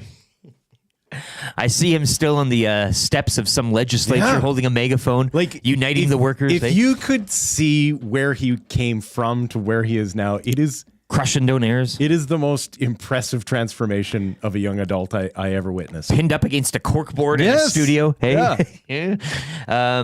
Doug, we love you, man. And, I love Doug. I love you, Doug. I really like Doug too. You met him I met Doug. at the Birdie Boost. He You're right, left. yeah. He left Very us nice guy. and took a job in Slave Lake and quickly burnt the town down. The radio station, the whole thing. Like 3 months in. And he didn't leave his post until the very end. Like he was broadcasting updates until the fire was at the gates He and was at the door. serving his purpose as local media. Oh heck! So I had to fix that in there. But Mamba, Mamba, your next keyword will be in the hangout. M-A-M-B-A. Yeah, M-A-M-B-A. Text it in, 780-218-9999. Ma MBA. Is it? It's not an actual word, is it? It is for it black is. mamba. It's a type of snake in A snake, okay, in Africa. so, but it is still like a name. I The guess. deadliest snake that Sure. there is. Yeah. Kobe Bryant. Texts are flying in. YouTube Trev will give one of you a lucky call after the sports update. Once again, if you get a call, answer it. Pick it up. Do not ignore it. It might change your life. There's folklore of people mistakenly driving over black mambas with their Jeeps in Africa, and then they get out later, and those snakes are wrapped around like the axle, but still striking out. And it's the scariest animal there is. 780-218. Like reason 99. number 8,000 why I'm not going there. You won't go to Australia either. No. Yeah. It's out of the cards. It's full out of the question. snakes, spiders, and Australians. Yeah. My three weaknesses. You might be going to LA though with this trip. It ain't Australia. No black mambas there anymore. R.I.P. R.I.P. Well, R.I.P. to the great Kobe. Trev's got a sports update here for Park Mazda. Once again, be by your phone. If your phones, pick it up. Fan Zone coming up next. Herm Edwards, NFL analyst, will be joining us to round out hour 2. That's the Lieutenant Eric Show featuring Comrade Will. YouTube Trev Sports Update here on Edmonton Sports Talk.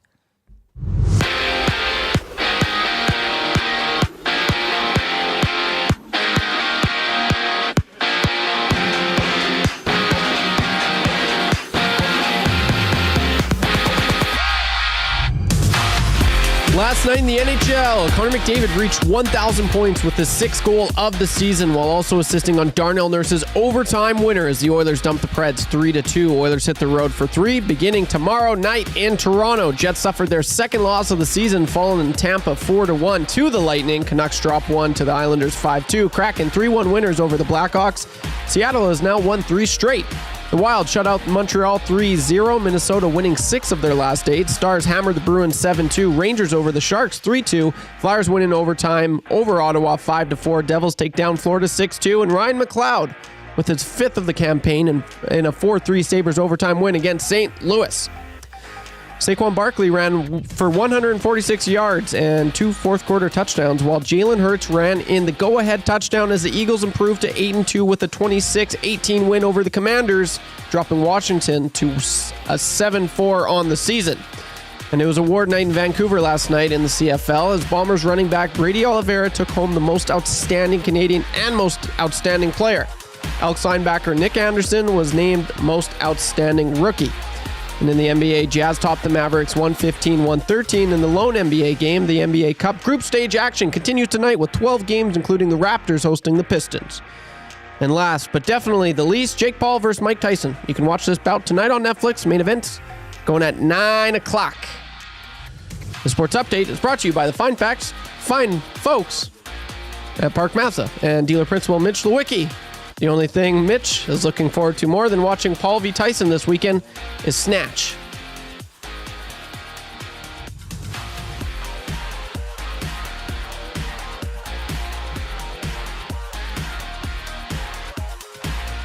Ravens, Steelers.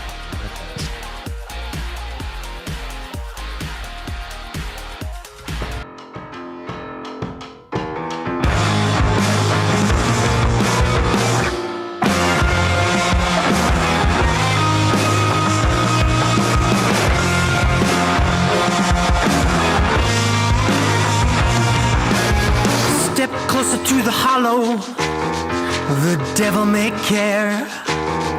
If I showed you around my heart, would you mind if I shared to show you what's wrong with me? I will not change it. I will wait patiently while you get painted out. Let me into your untainted tribe to be the one who gets to live a lie. If you're like me, you like to picture yourself in luxury, even though there's absolutely no way you could afford it. And if you can, well, even better. Thankfully, I picture myself in something that is luxury, but still absolutely affordable, like the all-new Mazda CX-90 from Park Mazda. With the new luxury features like facial recognition settings and quilted detail Napa leather seating, I can pretend to be comfortable with all of my proper settings activated without even touching a button, thanks to Mitch Lewicki and the great staff at Park Mazda. I like to picture Mitch Lewicki in a tuxedo t-shirt because it says, like, he wants to be formal, but he's also here to party too. Park Mazda, your dealer for life in Sherwood Park off Y Road, parkmazda.ca. The Nielson Show featuring Lieutenant Eric. Only on Edmonton Sports Talk.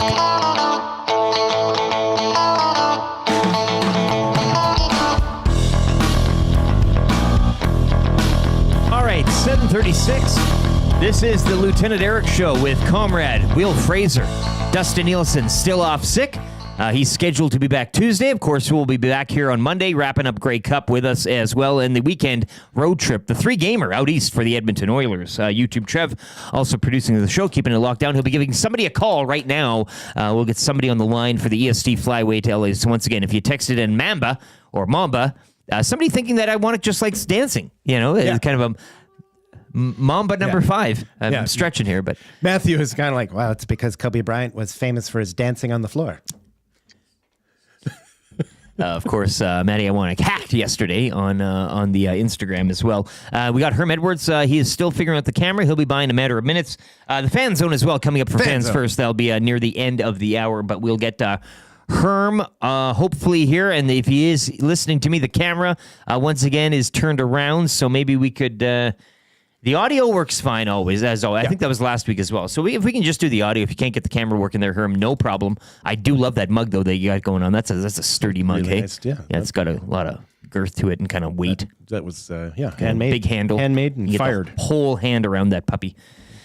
YouTube Trev will get that going, and we'll get a qualifier as well. Once again, the Paul fight tonight, Paul v. Tyson, and Grey Cup, that's going on Sunday as well, so lots going on. Heck of a Sunday in the NFL, actually. The NFL slate's looking pretty good, and again, if that's kind of what you want leading up to your Grey Cup feast, that's not a problem either. I know a few fans in Toronto will have a busy day. Chiefs-Bills, that's 2:25 here. Yeah. An outstanding game, and I like that the Chiefs are visiting the Bills and not the other way around. Yeah. The Chiefs have been getting wins, kind of, winner's luck. That's what you got to be good to be lucky. Well, That's what champs. they are. They are the champs, Yeah. and but anytime you go to Arrowhead, that's a tough out. I do like them now on the road to test their mettle, and the Bills off to the best start. They've had some good seasons here as of late, but this is record-wise the best one that they've started out to, which kind of seems a little weird. Yeah, and also being a longtime Bills fan, you kind of get blind to the fact that you're actually in the golden age right now. I know. Right? Like yeah. you have to remember how bad it was. Yeah. You have to remember how bad it was to realize just what a professional organization. The Petermans, the Lossmans, Fitzpatrick was okay, but I mean, it's it goes on and on from there. Not since the Music City Miracle. Doug Flutie, I mean, that was your last kind of grasp at some hope, and of course the Super Bowls. But game of the weekend, though, has got to be Ravens-Steelers, doesn't it? Ravens-Steelers is a great one, and I mean, the Pittsburgh Steelers continue to defy expectation at this point. Is it? No, that is their expectation.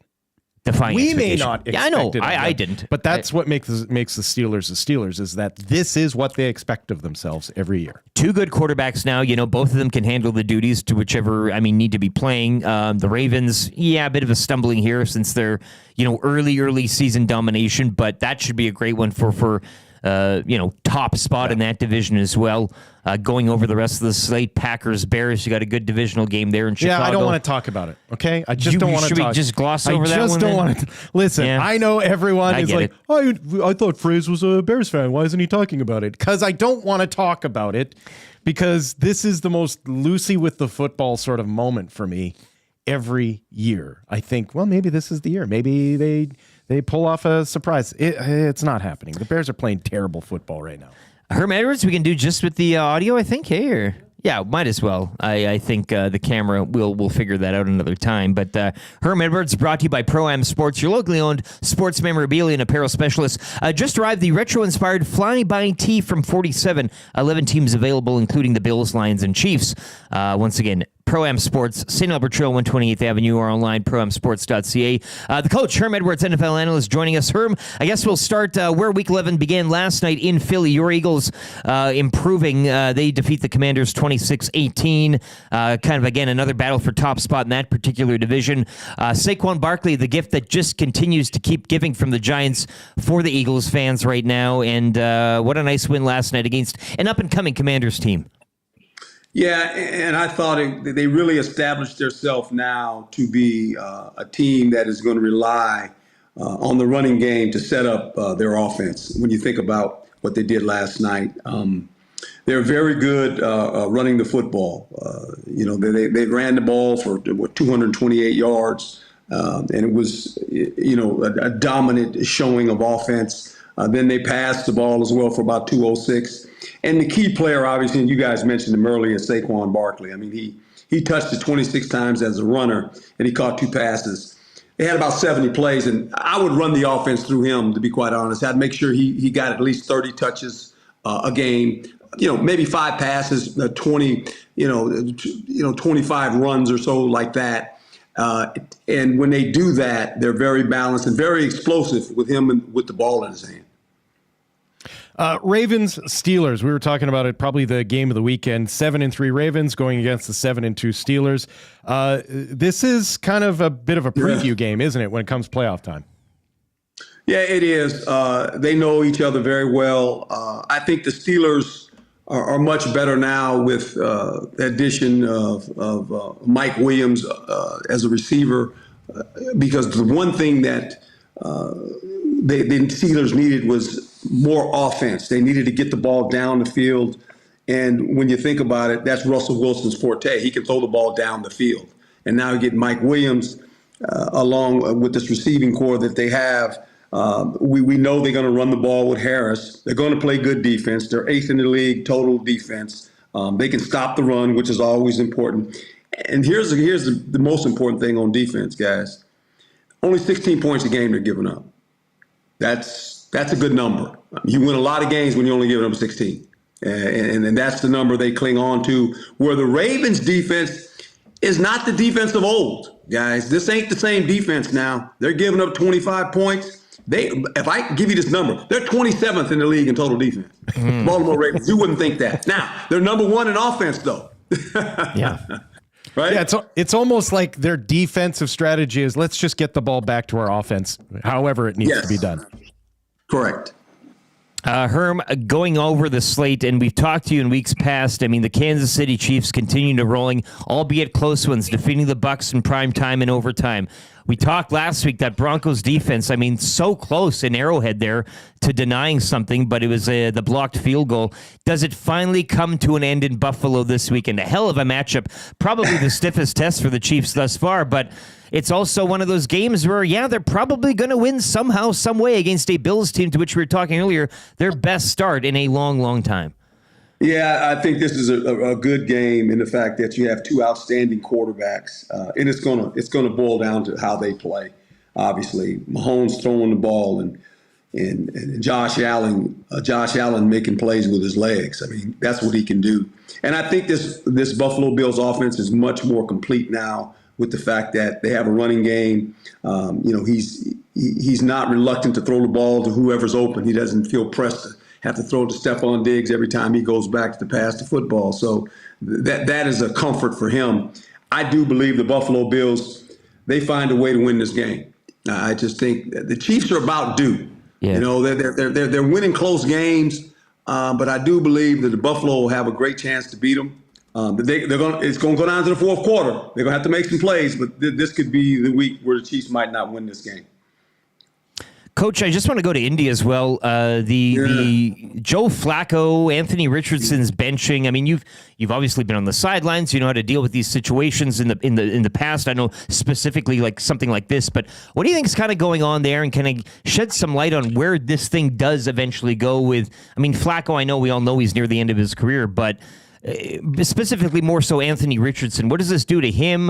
The whole benching thing. I mean, where do the Colts kind of take this whole episode from here? Well, I thought the benching was warranted in the fact of this. Now, I would have handled it a little bit different. You can't tap out. That's not a part of the deal. I mean, if you're tired, okay, go down and we'll call timeout, but you can't tap out. With that being said, I think it was a lesson learned for him. I think this is their future, Anthony Richardson. The thing I would have done, I probably would have started Joe Flacco. But then I would have had Anthony Richardson to be a part of this offense. He would have got at least 15 plays in both these games that he missed, that he was sitting on the bench. Joe Flacco looks like the older Joe Flacco now. That train, I think, is leaving the station. And so now their future is Richardson. He's going to be the starter. But I would have kept him in the game. I would have kept him, still having him play because he needs to play, guys. He doesn't have a lot of snaps under his belt as a quarterback, period, right? So I thought they missed an opportunity to allow him to play a little bit more, but he's going to play this week and good for the Colts. Also, another matchup in the NFC, 49ers, Seahawks. 49ers 5-4, Seahawks 4-5. I mean, a very, very tight division there with the Cardinals leading the way 6-4. How do you see that all shaking out in terms of wild card positioning and specifically the NFC West? Yeah, NFC West. I mean, the Cardinals they're sneaky. They're a little bit better than people anticipated. They are playing very, very well. Quarterback's playing outstanding. Connors is a good player. At the running position, they've had some receivers, as we know when you watch them play. And their defense is pretty good with Bubba Baker leading that. I do believe this. I believe San Francisco now with McCaffrey back, they're whole on offense. Their offense looks a lot different. He generates offense for them. His ability to run the ball, but not only run it, but catch it. That opens up a lot of avenues for everyone else. So I think the 49ers are on the mend. They're back. They got to make a run here. They've won 2 in a row now. They're playing a Seahawks team that has lost 2 in a row. And so I think the 49ers understand they're running out of games, guys. I mean, after this week, most teams will have played at least 10 games. So then it's a 7-game season. And all you got to do is do the math. You got to ask yourself after this week, we got 7 games left. If I got 4 wins, I'm still in the hunt. But I probably got to win at least 6 to get to 10. 10 will surely get you in. 9, you got a chance, but you're hoping other teams play bad. Got a couple more for you, Herm. Off the NFL picture, Tennessee, Georgia tomorrow, between the hedges, number 6 Volunteers, number 11 Bulldogs. Who do you like in that one down in Athens? Oh, boy. You said it. Where is it being played at in Athens? I don't see those guys losing at home. I just don't. Now, that quarterback bothers me a little bit, guys. He makes me nervous. He's starting to make me nervous a little bit, but we'll see what happens. But I think them at home, they'll play well. It's a fascinating playoff picture developing down there in college. And one more for you. Our championship game takes place this Sunday out in Vancouver. It's the Winnipeg Blue Bombers looking for 3 chips and 5 trips to the Grey Cup, taking on the Toronto Argonauts.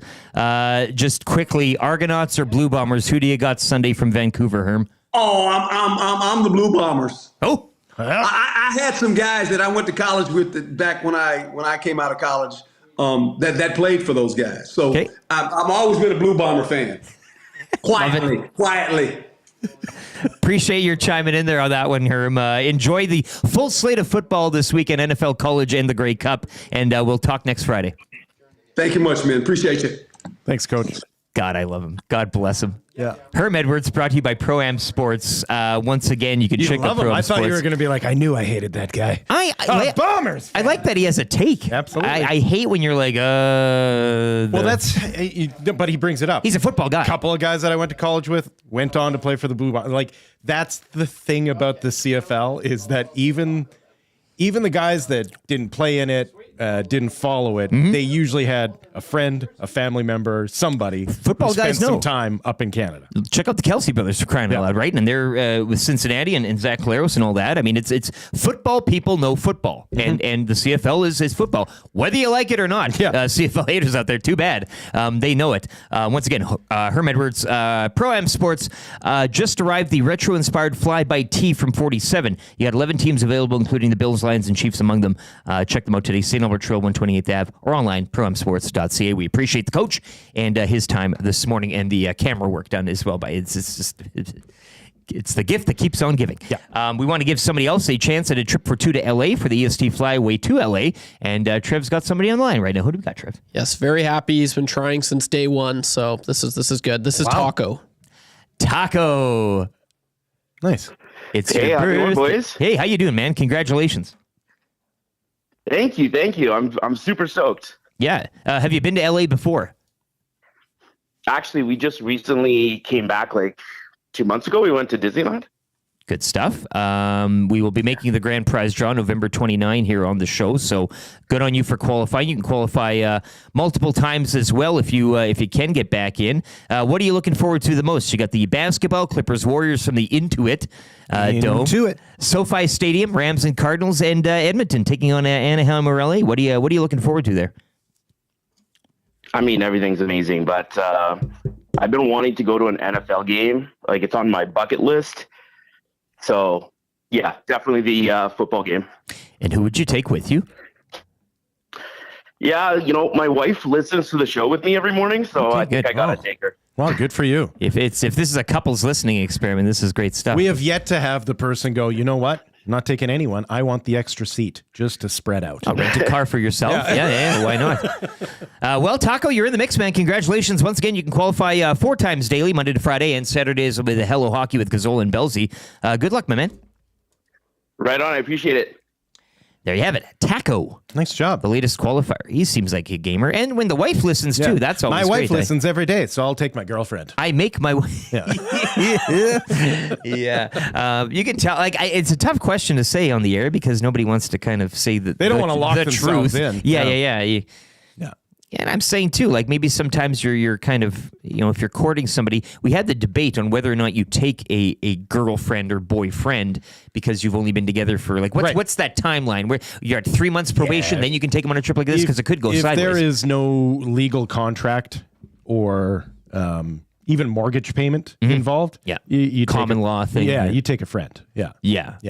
Unless you have cohabitated for, it's 2 years, I think, when all of a sudden there's certain spousal rights. Anything less than that, you choose a friend or brother or a dad or mom or something where it can't go all somebody who your name appears on their will or life insurance policy. Those are the rules. I didn't make the rules. I just interpret them. There you have it. I didn't establish this world we live in. I'm merely pointing out the rules. Rob from the Grove says that's genius, Will. Lars Wise says he's too young to have a bucket list. Pick me, I'm a man. I'm over 60. Not true. We found out yesterday. YouTube Trev's got a huge YouTube Trev's got from years past. Yeah, it's in full scaff too. I was 18 when I wrote legal pad. in a duotang. I've done 2 of these things. Do you Only just 2. keep adding to it? Have you taken anything off No, I the totally list? forgot. Well, I knew I had it, but back at the old place, I didn't, I knew where it was, and I just could never get to it. Obviously, I have so much space in the new place, and I have it right over my bed, so it's a motivation whenever I go to sleep and whenever I wake up. Have you taken anything off, as you've matured? The 2 things that as you've matured, where you've looked at things on there, you're like, first kiss. Exactly. Yeah, they're I'm saying more go to a People's Choice Award, something that you were like, once upon a time, I thought this was a really important thing, but I've grown to realize that's for idiots. Yes, there was one thing that I did cross off. What did you have on there? It was, oh gosh, it's cringe. Yeah. My dream, who I wanted to marry. I wanted to marry this girl. This was a bucket list? Marriage was a bucket list? Okay, who? Jeannie Bouchard.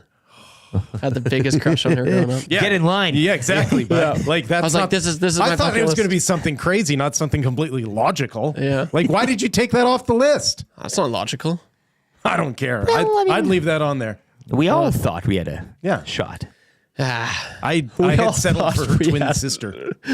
Sure, you're in the family. Yeah. Christmas at the Bouchard house. Exactly. You rent. I'm really just in it for the family vacation. Wrong room. Yeah. Yeah, for me though, it would be I was in the pool. Yeah, exactly. You're doing the opposite angle there. No, I love it. Let's get in the fan zone now for Fans First. By fans, for fans, no fees. Get your Oilers tickets today, fansfirst.ca. If you have any texts for the Fan Zone, once again, hashtag Fan Zone for them.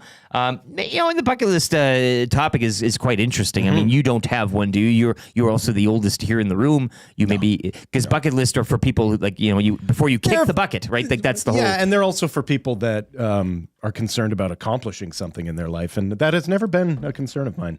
Yeah. So you've taken care of that then. No, I have no use for a second term. Yeah, exactly. George that's right, Bush. George Bush's memoir. That's right. I didn't see no use for a second term. I accomplished everything I needed to in the first. A very ironic answer there. I love it. People are Rusty Shackelford sending in a photo of Brooks and Dunn. That's you and me. Hashtag Fan Zone for that one. Rusty Shackelford, we'd love it. Anybody out there have bucket list material they'd like to share? Hashtag Fan Zone. We'd love to get to it. I don't. I saw Fiddler on the Roof recently, if anyone's ever seen it. And the mother, she constantly walks around with the phrase, I never knew. She treats all these different revelations in her life with I never knew. And so my wife has taken that on. She'll use it. And I got to say, living a life of I never knew is pretty good. Like where it's sort of wonderful bewilderment. Like I didn't plan on this. I never knew it was going to be this much fun. I never so that would be the counter argument to the bucket list. I'll raise you that. I don't even have goals, as you can probably tell by where I am in life. But I don't even like way you write them down. Oh, I got to do this. Yeah. Well, what if you don't? What if you don't? Life can throw you curveballs sometimes. Right. I never. And so once then you don't get to going. You're like, oh, I'm a loser. Yeah. Or a failure. But all or of a whatever. sudden you end up somewhere, and you're like, I never knew this is what I wanted, but this is what I wanted. Sure. Yeah. Like I like riding the wave of life wherever that might take me. That's okay. That's there's no sense arguing with like it like a wind on the pulling and pushing. A leaf on the breeze. Yeah, right? yeah. Now I want to be a strong leaf. I don't want to be like a crumpled old. I find my life has been more discarded grocery bag on the breeze, and that's fun. Yeah, that's fun. And there aren't a lot of those around. You're a keeper, baby. That's right. Hashtag fan zone from Rubella 2.0. Riding a full-grown hippo is on my bucket list. I'll probably have to leave it to last. I was going to say that is the. If you go to Cambodia, I'm sure then you have enough cash. Are they in Cambodia? I don't think you could fly one in. You know what though? I hope you already know about this because I keep derailing the show for you. With new information. And I love it, but I hate it. But there's cocaine hippos in Colombia. Have you heard about this? No. So I think it's Colombia. The drug lord Pablo Escobar. Sure. Back when he was one of the richest men in the world with his drug empire, he imported hippos from Africa to just have ranging on his property. Yeah. Well, and so he gets whacked, his empire crumbles, and they leave the hippos to their own devices. They have broken out, and they are now populating. They weren't auctioned off or anything like that? They are now thriving in the wild as an invasive species in Colombia. Oh, like the pigs here or whatever, yes, like the wild hogs. Exactly. Yeah. Exactly wow. like that. Exactly like feral boars. Feral hippos. They are feral hippos in Colombia. Yeah. Is that blowing your mind right now? That like hippos who are only in Africa, all of a sudden you can be walking around in South America and there's a wild hippo ready to kill you. So could you like hunt them? They should be available for hunting, right? Yeah, There's that's probably a thick hide. I don't know if you could do it. No, you couldn't go bow hunting. Like they have no predator, right? Like they kill anything and everything. Yeah, they eat it. Yeah, they'll get down on. Yeah, and they're fast too. Like they can run. They got some speed to them too. Rebella 2.0 follows it up. I always say if I die riding a land mammal more than 10 times my size, I'd die happy. It would be a trip. I mean, look at that. Rebella 2.0. You don't need to go to Cambodia. You can just go to Colombia. Yeah. You can remain on this side of the world and kind of fly down there but you'd have to find one yourself. Like it's kind of you'd have to just go out in the wild, bushwhack, that type of thing. Somebody says she's no Tessa Virtue, box pounder in relation to the Jeannie Bouchard. You're right. She's better. Jeannie Bouchard. Rip City Step says, I thought Trev was definitely going to say his former roommate. No. No. You heard about that? Like leave it alone, Rip. Leave it alone. Yeah, he loves scratching that itch. I know. And you love getting scratched by that itch. Big Uke says they still live on his property in Colombia. Yeah, right? Yeah, okay. It's wild, isn't it? But they've broken the fence. Yeah. Like life will find a way, right? Yeah, like they've gone complete beyond, Jurassic Park. Beyond it is total Jurassic Park going on. Just looking at it now, it was originally 4 hippopotamuses. Yeah. That Pablo Escobar brought into his private zoo in the late 70s. Yeah. That's crazy. Isn't it wild? I love it. Very interesting. Yeah. Quinn Phillips, nasty chat. Yeah. The commish, all hail. All hail. People always ask in job interviews, what's the 5-year plan? And I always say, I don't have one. Life can take you so many places. I don't want to be focused on one thing. Very astute take there from Quinn. I think it's all getting a riff us back to off of Ferris Bueller's Day Off, isn't it? Right? Yeah. Life goes by real fast. It doesn't have to be that serious. Yeah. I've been listening to a lot of Ram Dass lately, as I've told you. Yes, of course. That's the key, maybe. That's right. Yeah. El Presidente, 780-218-9999. Bulls are 10 times a human. I ain't getting on one of them. Yeah, it's something I wouldn't really want to do either. Rubella 2.0, Tyson versus Paul. Screw that. I want to see invasive hogs v. invasive hippos. That's right. What would you rather have, though, invasive hippos or hogs? Those hogs do a damage on the crops and everything. I mean, and they're hard to track down. You can find a hippo. Have you watched any of the videos of them with the spring traps on them and stuff like that? The hogs? Yeah. Where they drop the walls down on like a group of 50 hogs and then they go wild. They go crazy. They're nuts. Yeah. Real darkness there, too, because it's not like they load them up on trucks. like guys with rifles come in and just do a pig shoot in there. It's wild. Wild pigs. Mikey will finish it off here, the fan zone. Eric and Will, the third best advice ever. Eric saying, I don't even have goals. No better words have been spoken. Mikey, happy Friday. Look, you're welcome. This is all a party. You're welcome. We're all going to, if you're the last one here, turn off the lights. Yeah, but to paraphrase Ramdov, existence is the gift. Existence itself is the gift. You're my Majahardi, or I don't know. I'm not going to bastardize this whole thing. It's the Lieutenant Eric Show. Comrade Will Fraser in for me, who I'm in for Dustin Nielsen. YouTube Trev here as well. We are the human centipede of the podcast world. If we had a prog rock band, what would it be called? 780-218-9999. If you want to play kind of easy trivia, that's coming up next for Mr. Mike's. Please text in I want to play Trev, and he will pick a lucky texter here, and you'll be playing. I'm staring at a blank sheet here. Blank sheet. Yeah, so I think your odds are pretty good to go to Mr. Mike's today. Great third hour on the way. 3 questions too many. We'll be trying to connect with as well with Jerry Hrxaski, Spirit of Edmonton. He will be not waking up. He's probably still going from last night's affairs down at the Spirit in Grey Cup as that party kicks into high gear. Sobeys and Safeway Liquor Beer of the Week. We will be joined live in studio sampling some gingerbread woman beer. Bradley, he'll be the sales manager from Bow River Brewing from Calgary. He'll be in the studio. We'll be sampling some of those for the Sobeys and Safeway Liquor Beer of the Week. Fun third hour on the way. YouTube Trev's got a sports update now for Claiborne Services.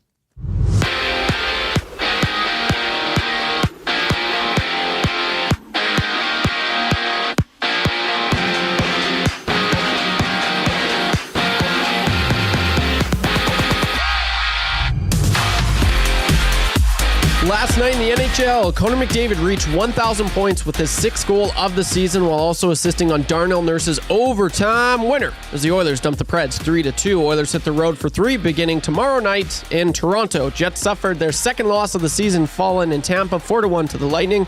Canucks dropped 1 to the Islanders 5-2. Kraken 3-1 winners over the Blackhawks. Seattle has now won 3 straight. The Wild shut out Montreal 3-0. Minnesota winning 6 of their last 8. Stars hammer the Bruins 7-2. Rangers over the Sharks 3-2. Flyers win in overtime over Ottawa 5-4. Devils take down Florida 6-2. And Ryan McLeod with his 5th of the campaign in a 4-3 Sabres overtime win against St. Louis. In the dub, the Oil Kings are on the road tonight in Saskatoon to battle the Blades. Edmonton are in Prince Albert tomorrow night before returning home to host Victoria. Over to the NFL, Saquon Barkley ran for 146 yards and 2 fourth-quarter touchdowns, while Jalen Hurts ran in the go-ahead touchdown as the Eagles improved to 8-2 with a 26-18 win over the Commanders, dropping Washington to 7-4 on the season. And it was award night out in Vancouver last night in the CFL as the Bombers running back Brady Oliveira took home the most outstanding Canadian and most outstanding player. Elks linebacker Nick Anderson was named the most outstanding rookie as well. And in the NBA, Jazz topped the Mavericks 115-113 in the lone NBA game. The NBA Cup group stage action continues tonight with 12 games, including the Raptors hosting the Pistons. Take your career to the next level with Claiborne Services. They're hiring all positions, including journeyman bricklayers and apprentices of all levels. Take advantage of their outstanding mentorship program and work with peace of mind knowing they are an industry leader in safety. Visit www.claiborneservices.com or make it easy and give Jeff a call at 780-910-6728.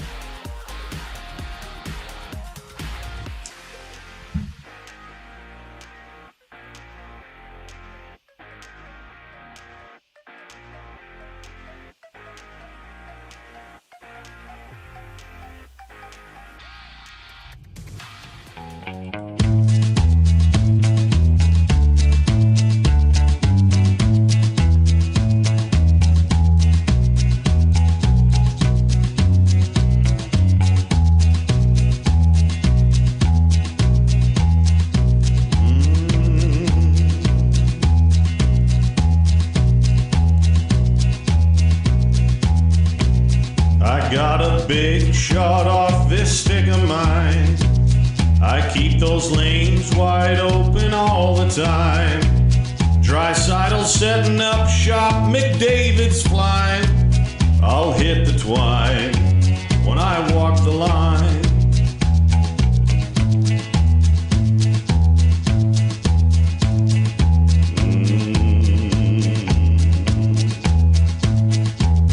As sure as new G is slick and king.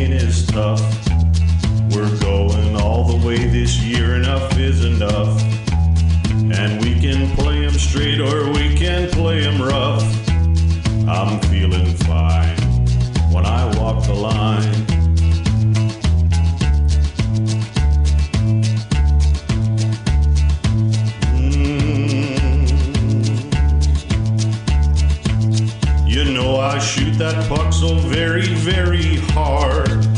The name on the back of my jersey says Bouchard. And we're gunning for first place, not a wild card. I'll hit the twine when I walk the line.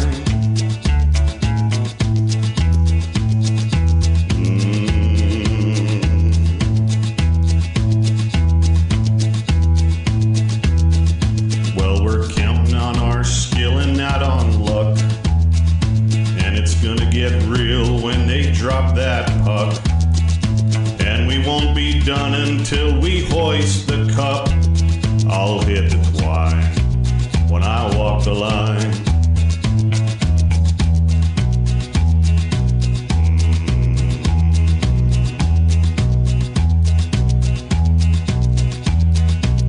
I got a big shot off this stick of mine.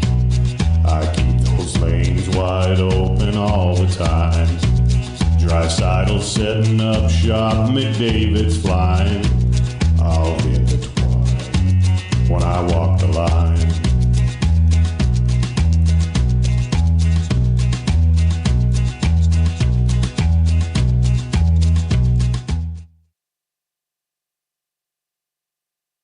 YouTube Trev. Oh, there we go. 808, Lieutenant Eric Show. Will Fraser, Comrade Will Fraser.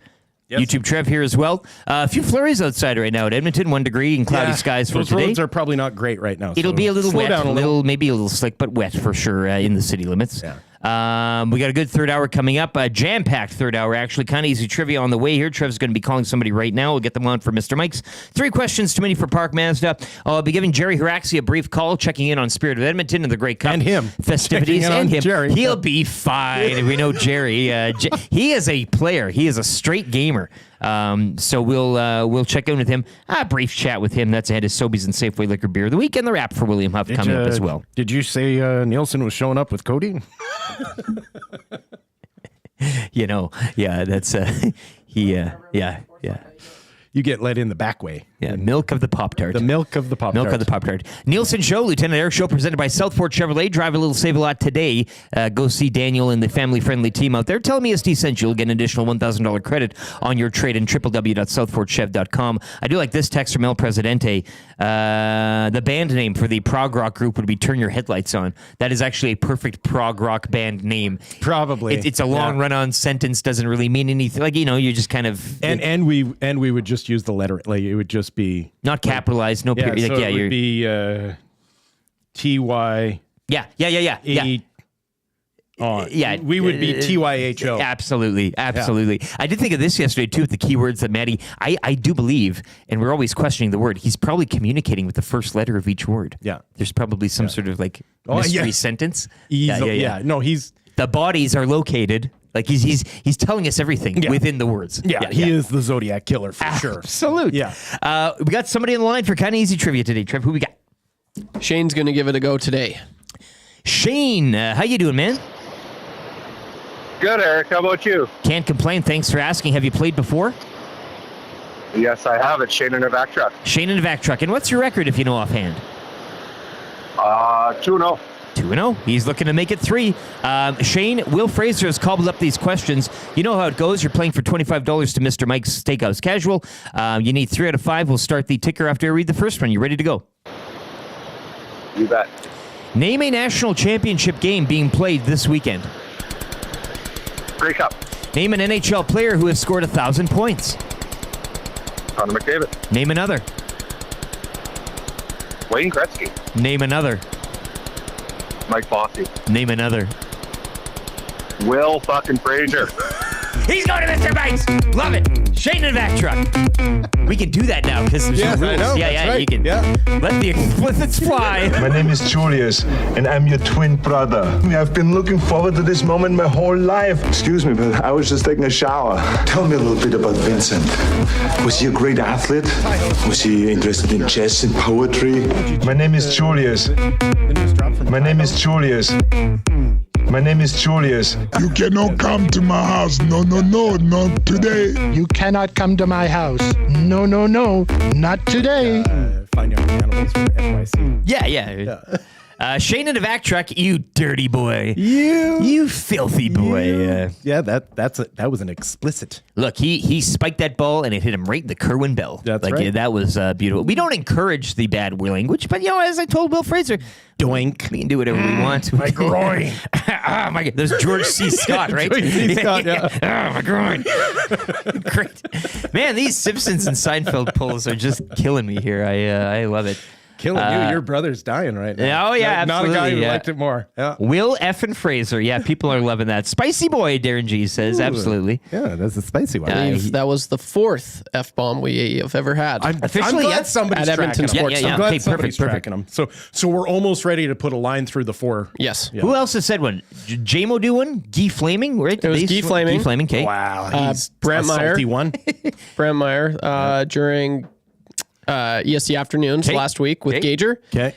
And yours truly. I didn't know this was my first solo shift doing pre and post. Oh, fudge. And I didn't know I was live. Oh, so, but you didn't It was say accidental. Yeah. Okay, well, that's a, yeah. It was a little different, but it definitely sneaked out. And the nasties. If you know, you know.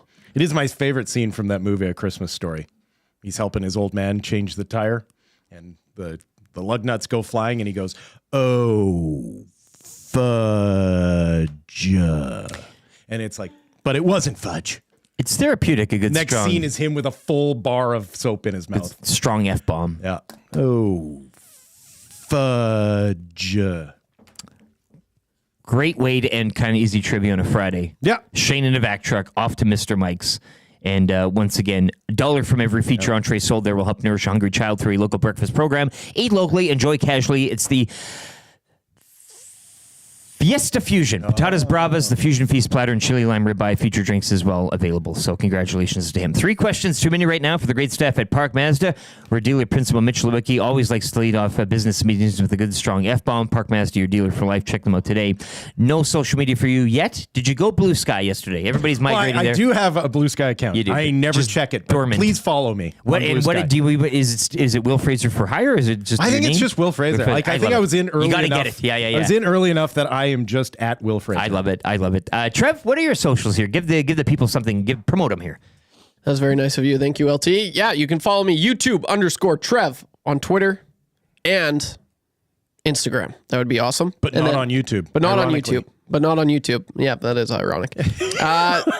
And give us a follow at Twitter, Yeg Sports Talk. Yes, absolutely. Follow the station accounts. And if you're watching on YouTube this morning, smash the thumbs up and subscribe to the channel, because then you'll know anything and everything going on and when we're on for the GCL Diesel pre- and post-game shows, especially tomorrow at 4 o'clock. Tom Gazzola, Boston Pizza Westgate. I would say download Blue Sky and use it. It is better. But when I say better, it's kind of like sampling poop. Well, you also, this pile of excrement tastes better than that pile of excrement. That's good. Yeah, exactly. But you also, like, whether or not they're used, you kind of want to go there and stake your claim. So that if you do need to, like, if That's right. then you got your name, you got your handle, and it's all good. You're not rushing there and having to use underscores and everything else. So. My 3-decade-long battle with all the other Will Frasers out there. I needed to. I needed planted to be there your flag. first. Yeah. Question number 1, boys. We'll go around the horn here. Oilers record during this 3-game Eastern road trip. Once again, it's tomorrow in Toronto, Hockey Night in Canada. It's your big boy.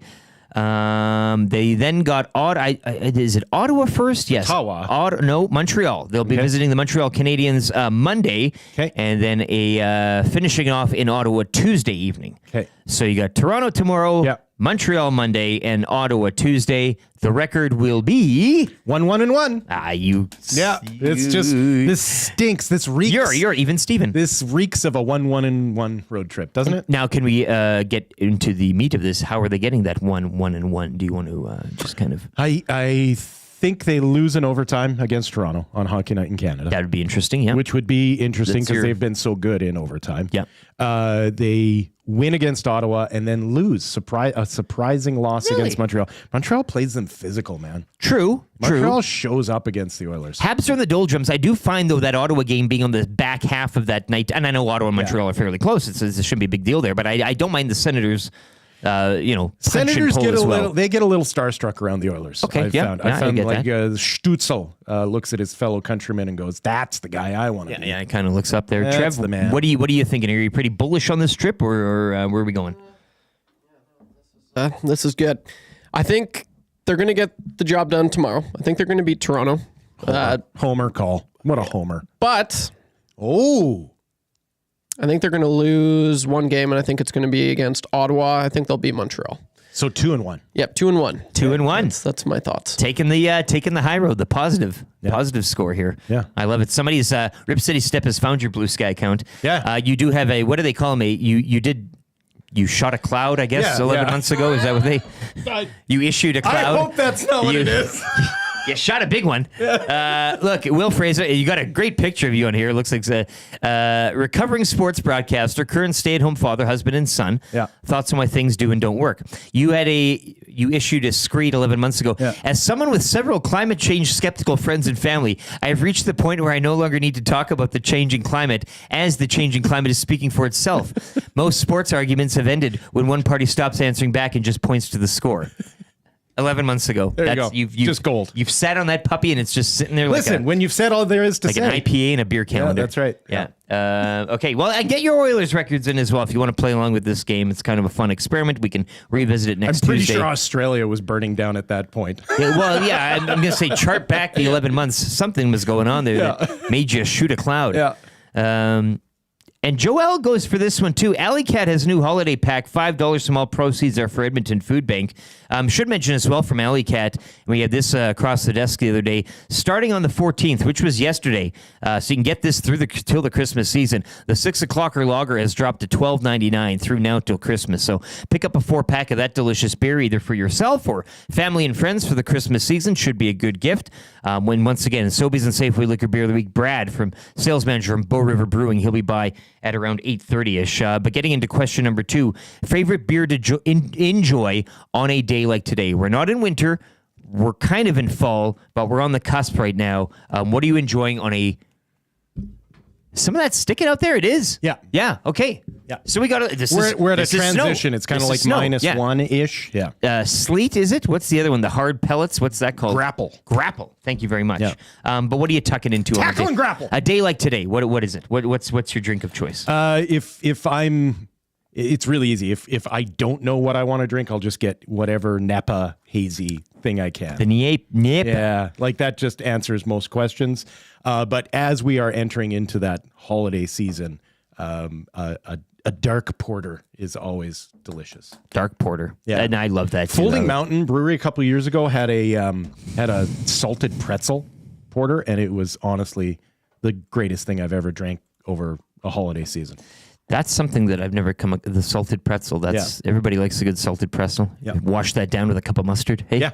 Hey. Honey mustard. Yeah, sure. YouTube Trev, what do you got for a day like today? It's a little nippy. It's a little chilly. The snow is finally falling. I mean, we can say the S word now. I mean, this is kind of past now, but what are you tucking into? Yeah, definitely nothing sweet. I would go to, you mentioned a porter, and I remember as soon as I turned 18, Hudson's, they had this really nice porter. It was a coconut porter. Nice. And they have since discontinued it. I think about it every time I go into Hudson's. You got to take advantage when it comes out. Like, yes. Yeah. Oh, I just remember. Oh, yeah. Jasper Brewing Company did a red ale called the 60/60, and it was a limited. Like that. You're right. Like, you taste it, and then you spend the next 10 years going, where can I find it again? Yeah. And you can't.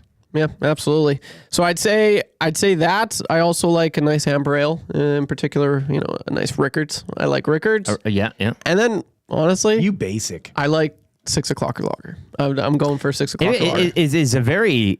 Any snob any or time critic, any time of the year. Like everybody loves that beer. And we're not just saying it because we're part of it. It's just beer. too easy.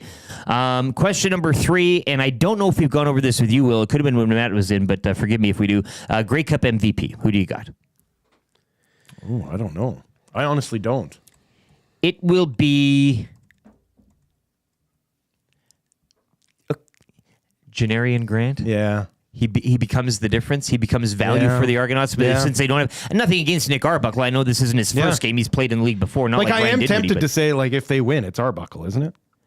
Well, but they could win in spite of Arbuckle. And again, Janarian Grant, I could see him going. I could see him maybe like two to the house or one to the house or setting up great field position, kind of tilting the field. I don't know, something along those lines. It's a championship game, neutral site. So this is when the magic kind of happens. And again, I'm not a Bomber hater. I'm not just saying that because I'm not cheering for the He's Bombers. a Bomber hater. Every time I go against something, He hates the them. Argonauts might have been changed. That's why I took the position. Maddie's taking the Argos position. This is the Bombers' Grey Cup to lose. It was their West final to lose. They passed that test with flying colors. Great coaching job by Buck Pierce. I'll give them all the flowers in the world. Zach Collaros looks loose. He's happy. He's healthy. All that. Which, again, at one point, people were saying he should not be playing football anymore. So, and here he is, having the time of his life. But Brady Oliveira, I don't know if you got a point to prove anymore. You took home Most Outstanding Canadian, Most Outstanding Player last night at the awards. But again, could see him having a great day as well, coming off a pop. Toronto's got a strong defense. I mean, it is one of your marquee players, or maybe sometimes in these Grey Cups, it goes to a lesser known. Not usually, though. It's usually going to be your quarterback. Kadeem Carey as well, a good shout for him. He could be a difference on that Argos offensive side. Yeah. Unless we see some sort of dramatic pick six that is your difference maker. It'll be one of the two quarterbacks. One of the two quarterbacks. YouTube Trev, do you have any stallion in this race as well in terms of a Grey Cup most valuable, not most outstanding, but most valuable player? That's a good question. I think I said earlier in the week, Kenny Lawler. That's Lawler's my pick. going to ball out, hey? Yep, that's my pick.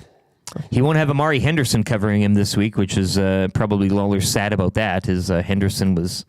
I mean, they say all over you like a blanket. He was anything. I mean, it was like a screen. It was like a sieve. It was just terrible. He was assisting more than defending. You could have had him not out there, and Lawler may have dropped a few. Yeah, he's open. Pass to him. Terrible. Yeah, terrible.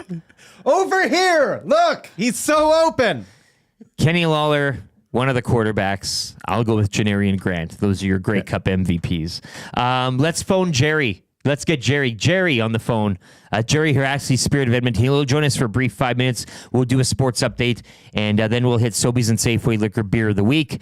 As we do have Brad in the house sales manager for Bow River Brewing from Calgary. He's been good enough to come up here and share some of his liquids with us here on the show. I think it's the Sobeys Liquor Beer of the Week deal. It's a Gingerbread Man beer, but we'll have more info on that and see what else any other treats that he's brought for us coming up just after 8:30. But a brief chat right now. Jerry Hrxaski, Spirit of Edmonton. We'll see if he picks up. I said there's no pressure. He wanted to kind of pop on and talk Spirit. Hey, guys. And once again, Jerry Hrxaski was in Vegas prior to Grey Cup week. Think about that. He's been having one here. Think about that. We got him. Oh. It's who? What? They had the Grey Cup police out there last night. I'm just off the Spirit of Edmonton Twitter account here, X account. I bless Jerry for all the work he's done and working with us at EST and during the tailgate all season long. He gets it. One of the most generous guys in the league and host of one of the biggest parties in the league. Jerry Hrxaski, Spirit of Edmonton, joining us now live from Vancouver. Jerry, I'm not going to say how you slept because you probably didn't. Is that correct? I'm okay. Okay. Well, that's a man of few words this morning. Will? Yeah. I was going to say it's been a couple of hours. I'm happy to be up at 7:20 Vancouver time. It's the latest we could fit you in this morning. Here I am. Yeah, it's the latest we could fit you in. We appreciate your time. You had a night last night. I do believe you got the breakfast going on later this morning. Is that correct? No, tomorrow morning is tomorrow morning the breakfast. Okay, so what's the plan today then? You're waking up. You're a couple hours of sleep. Yeah, you know what? I got to throw in my vote for Grey Cup MVP. Absolutely. It's no doubt the Spirit of Edmonton. There you go. Oh, Jerry. Oh, pumping some tires. Jerry. I like it, Jerry. Yeah, good choice. Hey, if I jump in my car today and just drive the 12 hours straight to Vancouver, because I got nothing else going on, where do I find you? Where can I track you guys down? You come to the convention center. Okay. All A. We have 35,000 square feet of space, which is humongous. And it's just incredible. Like last night when we opened up at 4:00, there was a couple thousand people in line. And we killed it last night. We had Born in the 80s on stage. They're our band from Hamilton that we had last year. And then Tallboy closed the show. And it was packed the whole night. It was crazy fun. Now, the breakfast is sold out. Obviously, we know that here. You can go to spiritofedmonton.com to get on the wait list. But again, the vibe and pop in Vancouver right now, Jerry, I know the Spirit of Edmonton is one thing, kind of a party within the party. But what's the vibe out there in Vancouver? Because I know a lot of people out here, the prairie folk, like to stick up their nose at the Vancouverites and the Torontoites and all those people on the coastal edge of the country. But what's the vibe like generally in the city from when you came from Vegas there? So when when you're downtown, the vibe is awesome. The festival site is awesome. The everything about the Grey Cup Festival is fun. And I haven't been outside it, so I don't know. I know a lot of Uber drivers and cab drivers don't know what's going on. But it's kind of funny. The vibe right around the convention center and in the downtown core, it's really good. They've done a great job of branding the Grey Cup, and everywhere you go, you see Grey Cup signs. And and again, the Spirit of Edmonton is the talk of the town. People asking how we do it year after year and what makes us so special. And my answer is the typical: we're the CFL fans party headquarters, and everybody comes in wearing their team colors, and we're just doing our thing, having a great time down here, representing our city. Jerry, any wrinkles that fans can expect for this year? I know you said breakfast tomorrow sold out, obviously, but anything you guys are trying to experiment with and or do different a little bit this year out in Vancouver? Not really. We're sticking to our game plan. The next 36 hours for us, it's a tough haul. We get going again this afternoon at 4:00. We shut down about 2 a.m, and then we're back at 6 a.m. because we have 1,500 liters of sluice juice to mix. That's and it. Serve, and then we just flip the room over and we get going again Saturday afternoon at 4, and we're up till 2 a.m. again. So. It's going to be a tough grind, but we love doing it. You already picked your pavilion as Grey Cup MVP. Who do you got in the big game, though? Bombers adding to this dynasty and capping it off, or the plucky Arbuckle-led Argonauts? So I'm not a fan of either team. Yeah, but I'd love to see Winnipeg lose again. Well said. You're talking my language, Jerry. I love it, baby. Spirit of Edmonton, once again, Jerry, the work you do, and especially we were talking this week. I mean, for you, a guy like you coming from Vegas and going to Vancouver and in the heart of the party there and leading the way, you just do a tremendous job with all of this. I don't know where I would be personally without you in terms of Elks tailgating. And again, the nation, I think I speak for a nation. We don't know where we'd be without you championing the party down there at the Spirit of Edmonton for Grey Cups over the years. So thank you for your brief time today. Once again, I know it was a late night. It's an early morning. Appreciate you joining us early out there on the West Coast. And good luck today and the breakfast tomorrow and the rest of the weekend ahead. Have fun, man. Awesome. Thanks for your support. You guys have been tremendous towards the Spirit of Edmonton. And, I've said it before, I've got the 2 best full-time jobs in the world, the one I get paid for and the one I love to do here with the Spirit of Edmonton. So thanks for having me, guys. I really appreciate your support. Okay, get that sluice juice in you. I love it. Jerry Hrxaski, Spirit of Edmonton. What a guy. Just and a fan after my own heart. A toxic fan is exactly what I am.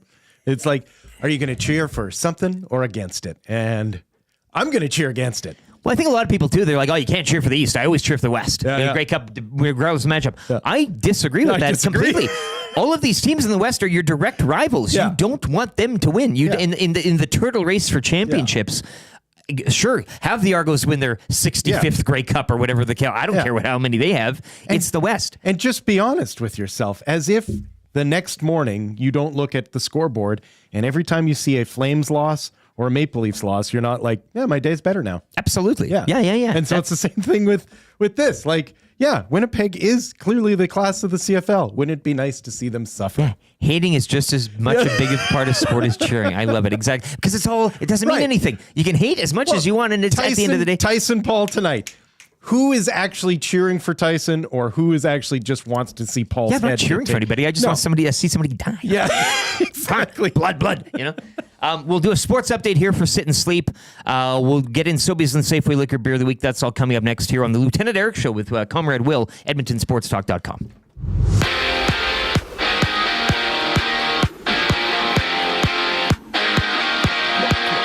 Let's go.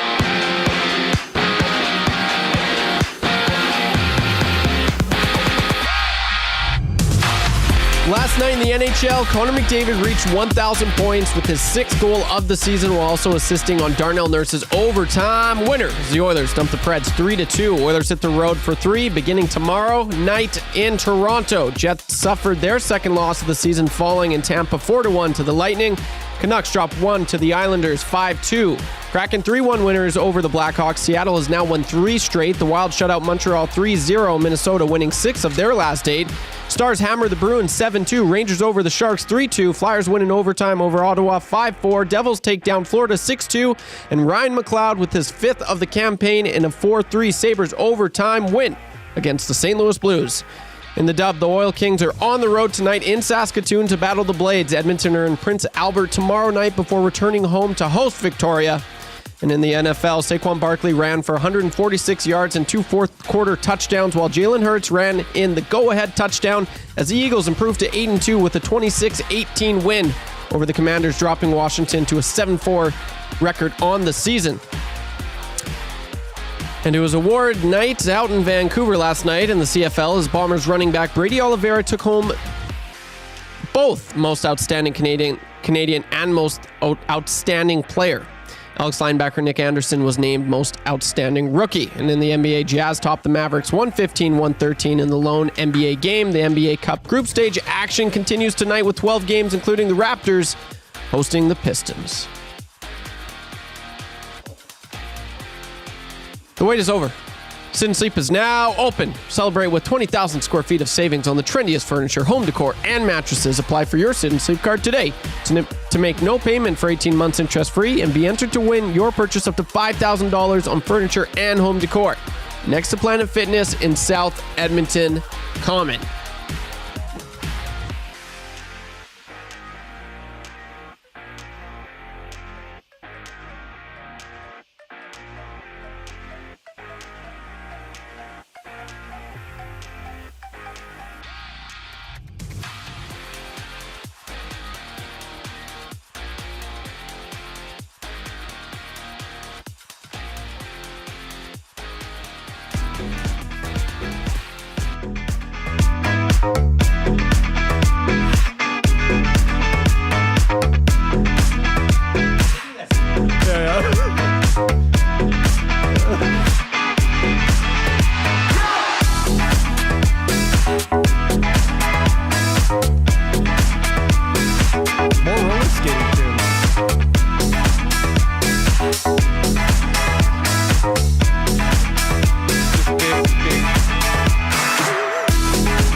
It is the Lieutenant Eric Show with Comrade Will Fraser. Dustin Nielsen still off. Lieutenant Eric Will Fraser, YouTube Trev behind the monitors here on Edmonton Sports Talk. We are streaming as well. You can find it on the iHeart and TuneIn radio apps and on YouTube. Always a fun segment to pop the YouTube on if you are watching this morning. Hit the thumbs up. Give us a like. We are steadily approaching 200. Let's change 200 by the end of the show if we haven't already. Hey, we also eclipsed the 10.5K on the subs, hey? We got there. Where's our parade? I'd like to see Connor McDavid's dad in here cheering us on. Yeah. Hey, why not? Dustin Nielsen, scheduled to be back Tuesday. Will be back once again Monday to wrap up Grey Cup in the weekend. It was for the Edmonton Oilers. Let's get into it. Sobeys and Safeway Liquor Beer of the Week. We are joined by Bradley. Doesn't matter. B-Rad? B-Rad. That's I actually hate. Okay. Sticking with B-Rad, then. I love it. You got an opinion on it. Bradley Roskin? Rosjan. Sales manager. He is here for Bow River Brewing. He kindly made the trip up, and we thank you for your time, man. This is great. We got a lot of different beers here, but and I'd like to thank Sobeys and Safeway for featuring our gingerbread lager beer of the week. It's pretty exciting, and to have that reach in all of Alberta for this one, and this is one of our true seasonals that we do. Yeah. And it's very a festive beer, and we're just excited that more people around Alberta have the opportunity to grab it. It's why we have a studio audience in here. Troy, the Godfather. He's a brother-in-law here of the regular host, but he heard about this gingerbread beer coming in. That's why he's here. He needed to come in and get a sip and a sample. So I'm excited for this because we usually have, brewers come in and it's kind of variation on a theme of IPAs, this and that and the other. Yeah. But this one is certainly different, and I'm looking forward to this. Yeah. And so when we make this, we start off with our Riverfest Amber Lager, and this beer had won us the gold medal in the Canadian Brewing Awards. It just got the judges' selection at the Alberta Beverage Awards. And then we take that beer, we add ginger, nutmeg, and cinnamon. Okay. And the best part about it is that doesn't add a lot of sweetness, so this beer is still beer forward and balanced, and so you can have 4 and 5 easily, but you kind of get a more festive feeling when you're drinking. So they're great for Christmas parties, great for just... Well, the snow started falling today. Yeah, we were talking about that. Yeah, it's a perfect day. Trying to sell a Christmas beer and it hasn't snowed yet. $14.99 for the 4-pack. That is your beer of the week. But you brought in a few others, did you not? Yeah, What do so we, they paired it. So you can get these at some of the Safeways and Sobeys. We have our High Country Amber Lager. Okay. This one had 5 judges' selections of the Alberta Beverage Awards. I like to describe it as a UK pub style beer. Okay. But it's also if that pub were in Alberta. Okay. Like we take these traditional styles and then we kind of form them for the contemporary audience of Alberta. So that is our audience. That's who we want to make beer for. So imagine an English pub beer served cold. Yeah. With a little carbonation. But the region we were trying to emulate with this has very hard water. So we actually had to up the hardness of the water to make this beer.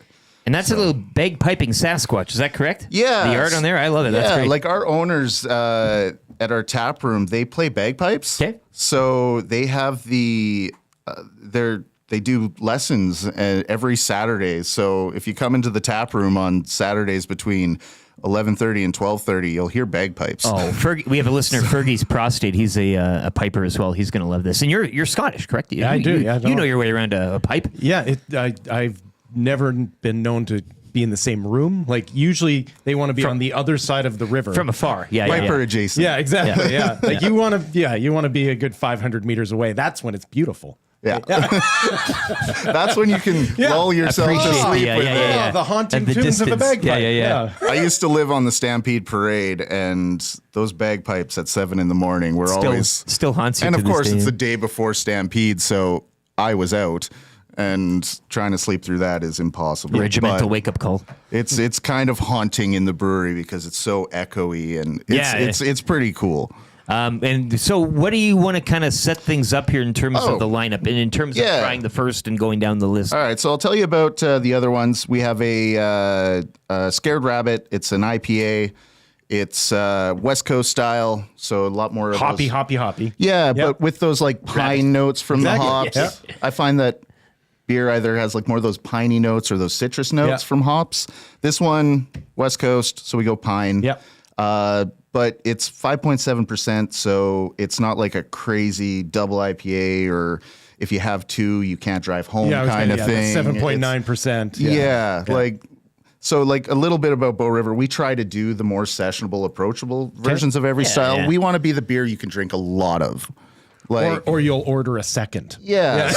So we're all about balance and drinkability. Yeah.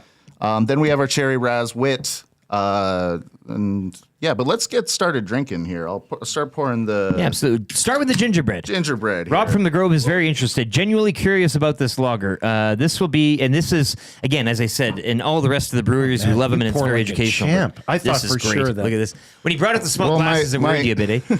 My experience is in bartending, so... Yeah. I saw you dumping that in. I'm like, oh, that's going to go. But it didn't. You're a little angle on the spout. What a pro! I'm taking notes. Connor McDavid, 1,000 points. That's where we need to start. Yeah. Cheers, boys. I know I'm from Calgary, but I'm going to ask you this. I have had a lot of joy cheering against the Oilers. Yeah, I was going to say, exactly. I get to watch good hockey. I get to see some amazing things. Yeah. It's lovely living in Alberta because we get all the Oilers games and the Flames games. Yeah, it's way better than talking to Canucks fans. Well, that's what we can all agree on here. Hey, Oh, wow. yeah. What do you think, Will? It's a gingerbread Yeah. cookie. Absolutely, it is. So yeah, you mentioned it. It's got the sort of the bread forward lager, and then just that perfect sort of balance of Beer first gingerbread a bit. spice. Yeah, you're not Just too enough. too much. Yeah. Like, give you that festive feeling, I say. See, and I thought this was going to be more like a dark, where it's sort of molasses forward. It is not molasses forward. It is light. Nope. That's what's Yeah. really nice about this. Yeah. Yeah. So it's kind of cool. So like our owners, we're a family run business. So our owners, a married couple, she's from Germany. He was born in Montreal. He spent the 90s in California. Oil and gas took him there. So he got to see up close Bakersfield, yeah. that craft beer arc. Yeah. And oil and gas took him to Houston in the aughts. That's where he met Beatrice. They get married. They were always homebrew people. They watched Houston go from 2 craft breweries down to 1, then explode. So he got to see kind of how the craft beer arc went there. Oil and gas brings them up to Canada, Calgary during the teens. They decide to start a brewery when breweries start blowing up. Yep. And, we kind of see this craft beer arc happening again. So we kind of have this experience with our group that, let's meet them at the end. Like, you're going to go through your journey of tasting dill pickle beers, your oolong teas, all that stuff. Yeah, people are like, I like to be challenged. And then you just get want to a something that tastes point good. where you are at a bar watching a hockey game and you just want 5. Yeah. So Yeah. that's where we really strive. And we're starting to notice that Alberta's kind of coming down to that, and we've noticed steady growth here. Pretty. Have you been with them since kind of the beginning, ground floor up, or? No, or? I'm fairly. I've been here for over a year. I've been doing the sales position for about 6 months now. Okay. I was running their tap room before this. Okay. So very, very versed in talking about our beer. It looks like a great, if you are in the area down there, the tap room looks great. You guys got Nintendo Switch. You can watch stuff. I mean, you got sports, board games, the whole bit. Bench seating, kind of that picnic bench vibe and atmosphere. That's to me, and in terms of, you mentioned the bagpipes too, but that's just looks like a fun place to go and have a couple of these. With a great view of the brewery too. Yeah, like okay, good. it's wide open. You can, if you come during the day, we'll probably be canning. We do a bit of contract work for some of our friends, like at Uncommon, and there's always something coming off the canning line to possibly get a sample to try the freshest beer. So Love it. We're with Brad here today, sales manager, Bow River Brewing from Calgary. Let's go down the line here and see what else we got in the candy lineup. All right, we'll go a little sweet now. Our cherry raz wit. Okay. So we brew a Belgian wit that we. So when we brew our Belgian wit, we brew it. We let the yeast.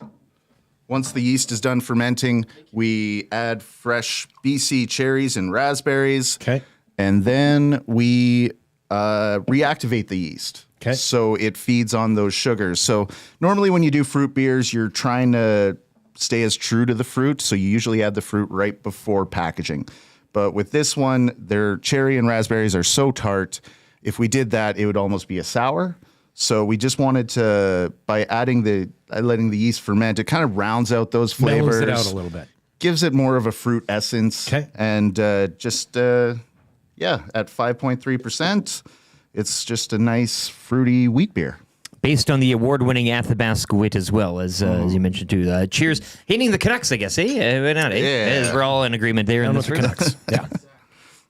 Well, I like that. So usually, like with a Belgian wit, it can be sort of banana forward almost. This does not have that sort of banana. This is...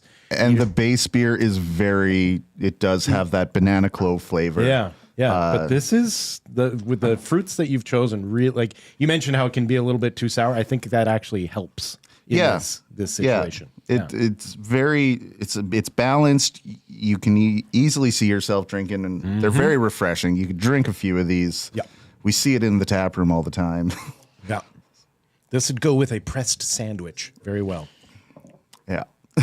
You got a good menu here, too, speaking of food. Pizzas, hey, what is it? 10-inch pizza every Thursday for only $13. Yep. Is that that's the main thing on the food menu? I love a good brewery and tap room with a food menu as well that you got. So we have we don't have a full kitchen. We kind of have the oven with the reheat license. So we are dog friendly and pet friendly all year round. You check all the boxes here. Yeah. So and it's just nice to be able to have like a little bite to eat when you're when the beers go down so fast.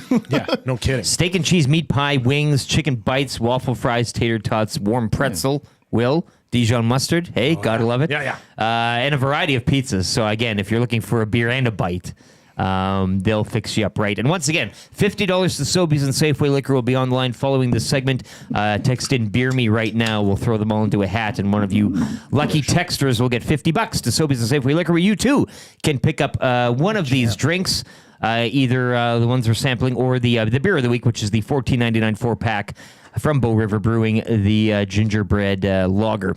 Where are we going next? We're going to the High Country Amber Ale. All right. And this is with the Sasquatch on the yacht? Yes.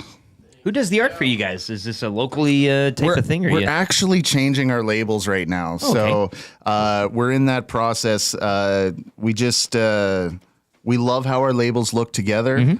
But sometimes on liquor store shelves, with what everyone else has done, they're like a higher glossy. Yeah. So we have this new design with a glossier feature coming out. So keep that in mind. Okay.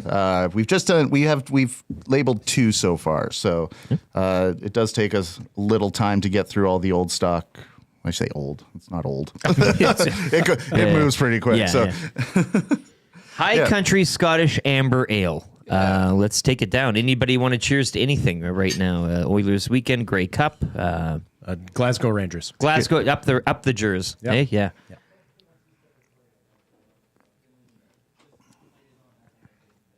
Yeah, a Scotch ale is just. Isn't that? Ooh, that's nice. Isn't that nice? Ooh, that's nice. Yeah. The answer for a beer for today. That's my answer. That's what I'm picking. That's a good one. Beautiful stuff. Yeah, it's just it just kind of reminds you of just being in a pub. Yeah. It's just No, you should watch Glasgow Rangers games while drinking this. Absolutely. Sure. Anything. Hibernian, the whole bit. I'll watch the whole SPL. Fleury played for who? Didn't Fleury play somewhere in Ireland or somewhere? Well, this is more of a Calgary trivia question. Yeah. Fleury's your problem. He's not us. Yeah. And I don't see him on the pitch anytime soon or in the past, but that's an interesting. That's pub trivia right there. Is what you're speaking here. We try not to kick people when they're down, so we've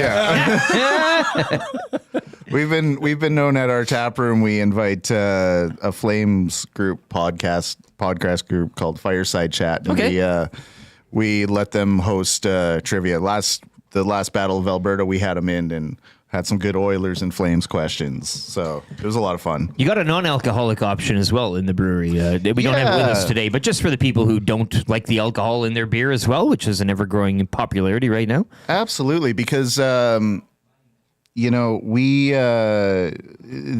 started making non-alcoholic beers that taste like beer now. Like the process, the technology has gotten so much easier and better. It's still a complicated process. There's a lot of transferring and hoses and stuff when we're doing it. So many hoses. But it's we have a blonde out right now. We're experimenting with an amber. The blonde is called River Runner Blonde Ale. It's a non-alcoholic, and we're really proud of it. And it's that biggest growing trend right now. Yeah. Well, the non-alcoholics. And if you can do it right, or try to perfect it as best you can. And like when you're in any sort of like a training block and stuff like that, like alcohol's not great right on your system. And so it is nice to be able to still go out with your friends and be a part of the group and not the guy sitting there with a water. So I will say I appreciate it. Two of my best friends have quit drinking. Yeah. So to be able to still go out on the town. I asked for my wife as well. I always like to add it in there. But we do have Mike the Michigan fan chiming in. Paris Jewelers inbox 780-218-9999. Fleury played for the Belfast Giants. Good. We've settled that. Thanks, nerd. I need some sicko out there who would have that answer to that question. That is a genius right there. Oh, yeah. So I knew somebody would be itching to say that.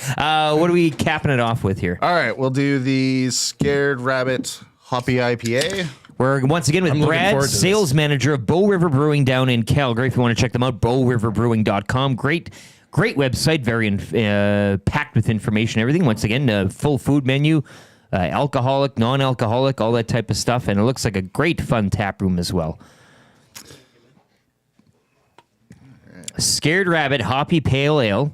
I love the art on these cans. I got to tell you that. So, like, the Bow River name, we're named after the lifeblood of Southern Alberta. Yep. Mm-hmm. We like to do anything related to the animals and stuff. Like, I started doing a few T-shirt designs with river otters. Okay. Because they're very, like, the river otter has actually been a comeback species for the Bow River. It means the river's healthy, good fish. Sometimes the fishermen have a little battle, but river otters, they're a very social creature. Absolutely. Slightly mischievous. If Yeah. that doesn't describe me and my friends drinking beer. That's right. I don't know what the river otter does look like if it could, it would order a pint. Yeah. Don't they use the rocks to crack the shell? Like kind of thing? Yeah, just grab a rock, crack smash the shell. the beer, open up the top, and you got a shotgun. Shotgun. Yeah, exactly.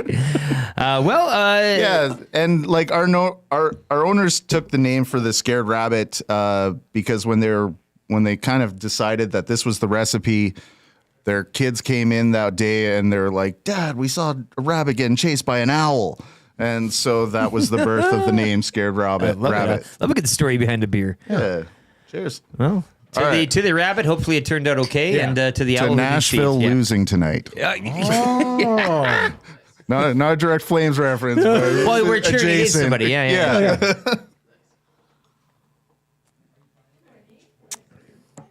Oh, yeah. You're right. Out of the park. That's an approachable West Coast IPA. Yeah. Like sometimes when you have a West Coast IPA, like, man, it can knock you back on your seat. This one actually makes you want to go back in. You it goes want back to balance. Drinking more of the beers. Yeah. You want your bitterness to match the hop, to match the malt. Yeah. You're right. It's something smooth. It's a maturation of like the whole craft beer sort of course. Like it always starts with the hardcores that want as many IBUs as possible and to just like shock their system. That's and that now, arc. And now we're coming back to a more mature beer. Yes. Let's put it that way. We're very mature. Yeah. Demure. Tommy loves the demure word too. He'll love that. Yeah. The gingerbread lager is the beer of the week. Once again, that is $14.99 for the 4-pack at Sobeys and Safeway Liquor. You guys got a lot more than we tried today, but I want to thank you for bringing what we got. Prairie Night Smoky Porter. That sounds interesting. Wild Water Blonde Ale. Yeah, that Prairie Night. It's we just released this season's.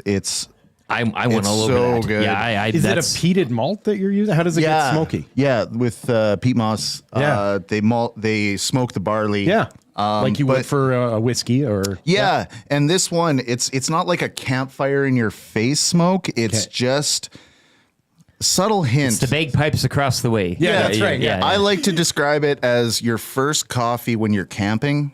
Like your campfire adjacent, you have something roasty. It is a light-bodied porter, so it does go down real smooth. Yeah.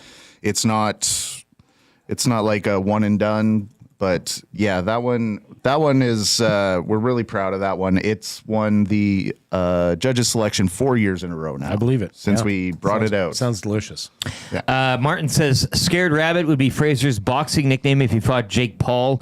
We thank you again, Brad, for coming up and bringing all these beers and sampling with us. Once again, Beer Me. Thanks. 780-218-9999. Text in Beer Me, and you could win $50 to Sobeys and Safeway Liquor. If you want to stick around for 5 minutes, we're going to do the wrap here for William Huff.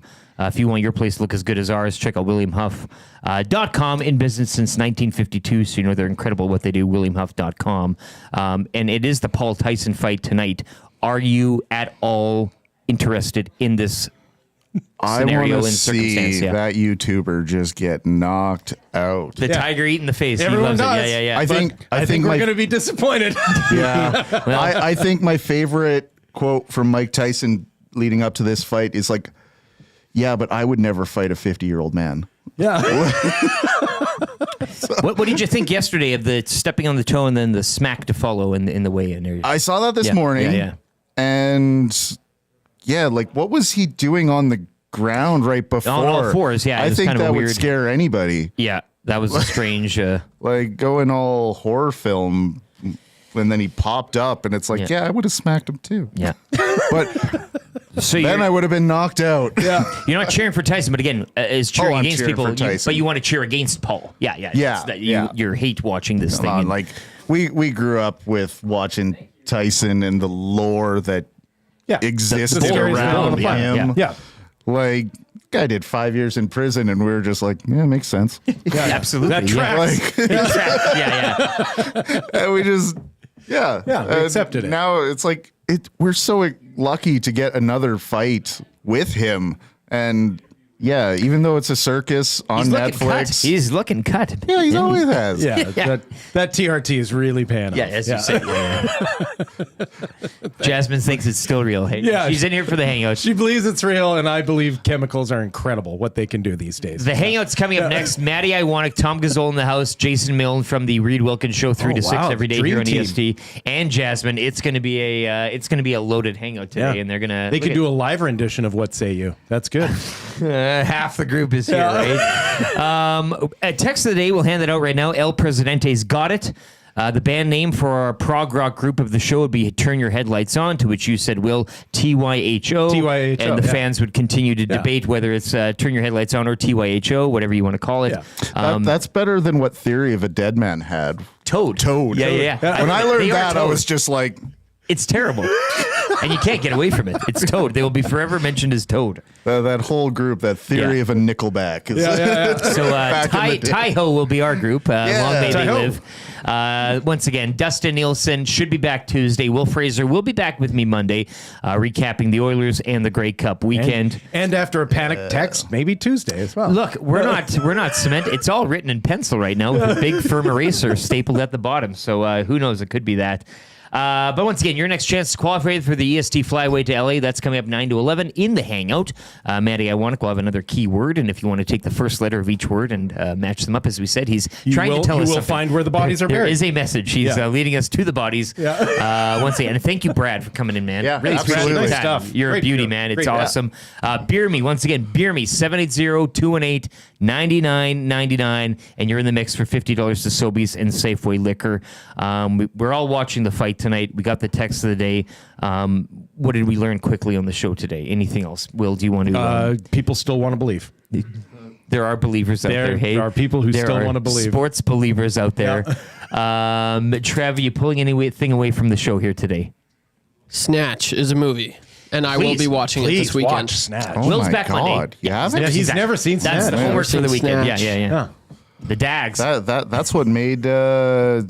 That's what made Guy Ritchie, man. You here for the Kevin? He got to be with Madonna after that. Yeah. Movie, Yeah. So his highlight and his low light. yeah.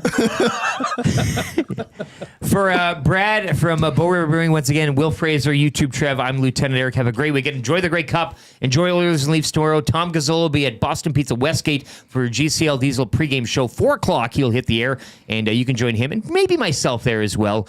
Enjoy the fight tonight and watch Snatch. Let's everybody watch Snatch over the weekend. watch it. We'll do a full recap Snatch. on Monday morning. Will Fraser will be back. We love you. Enjoy your day. Hangout coming up next.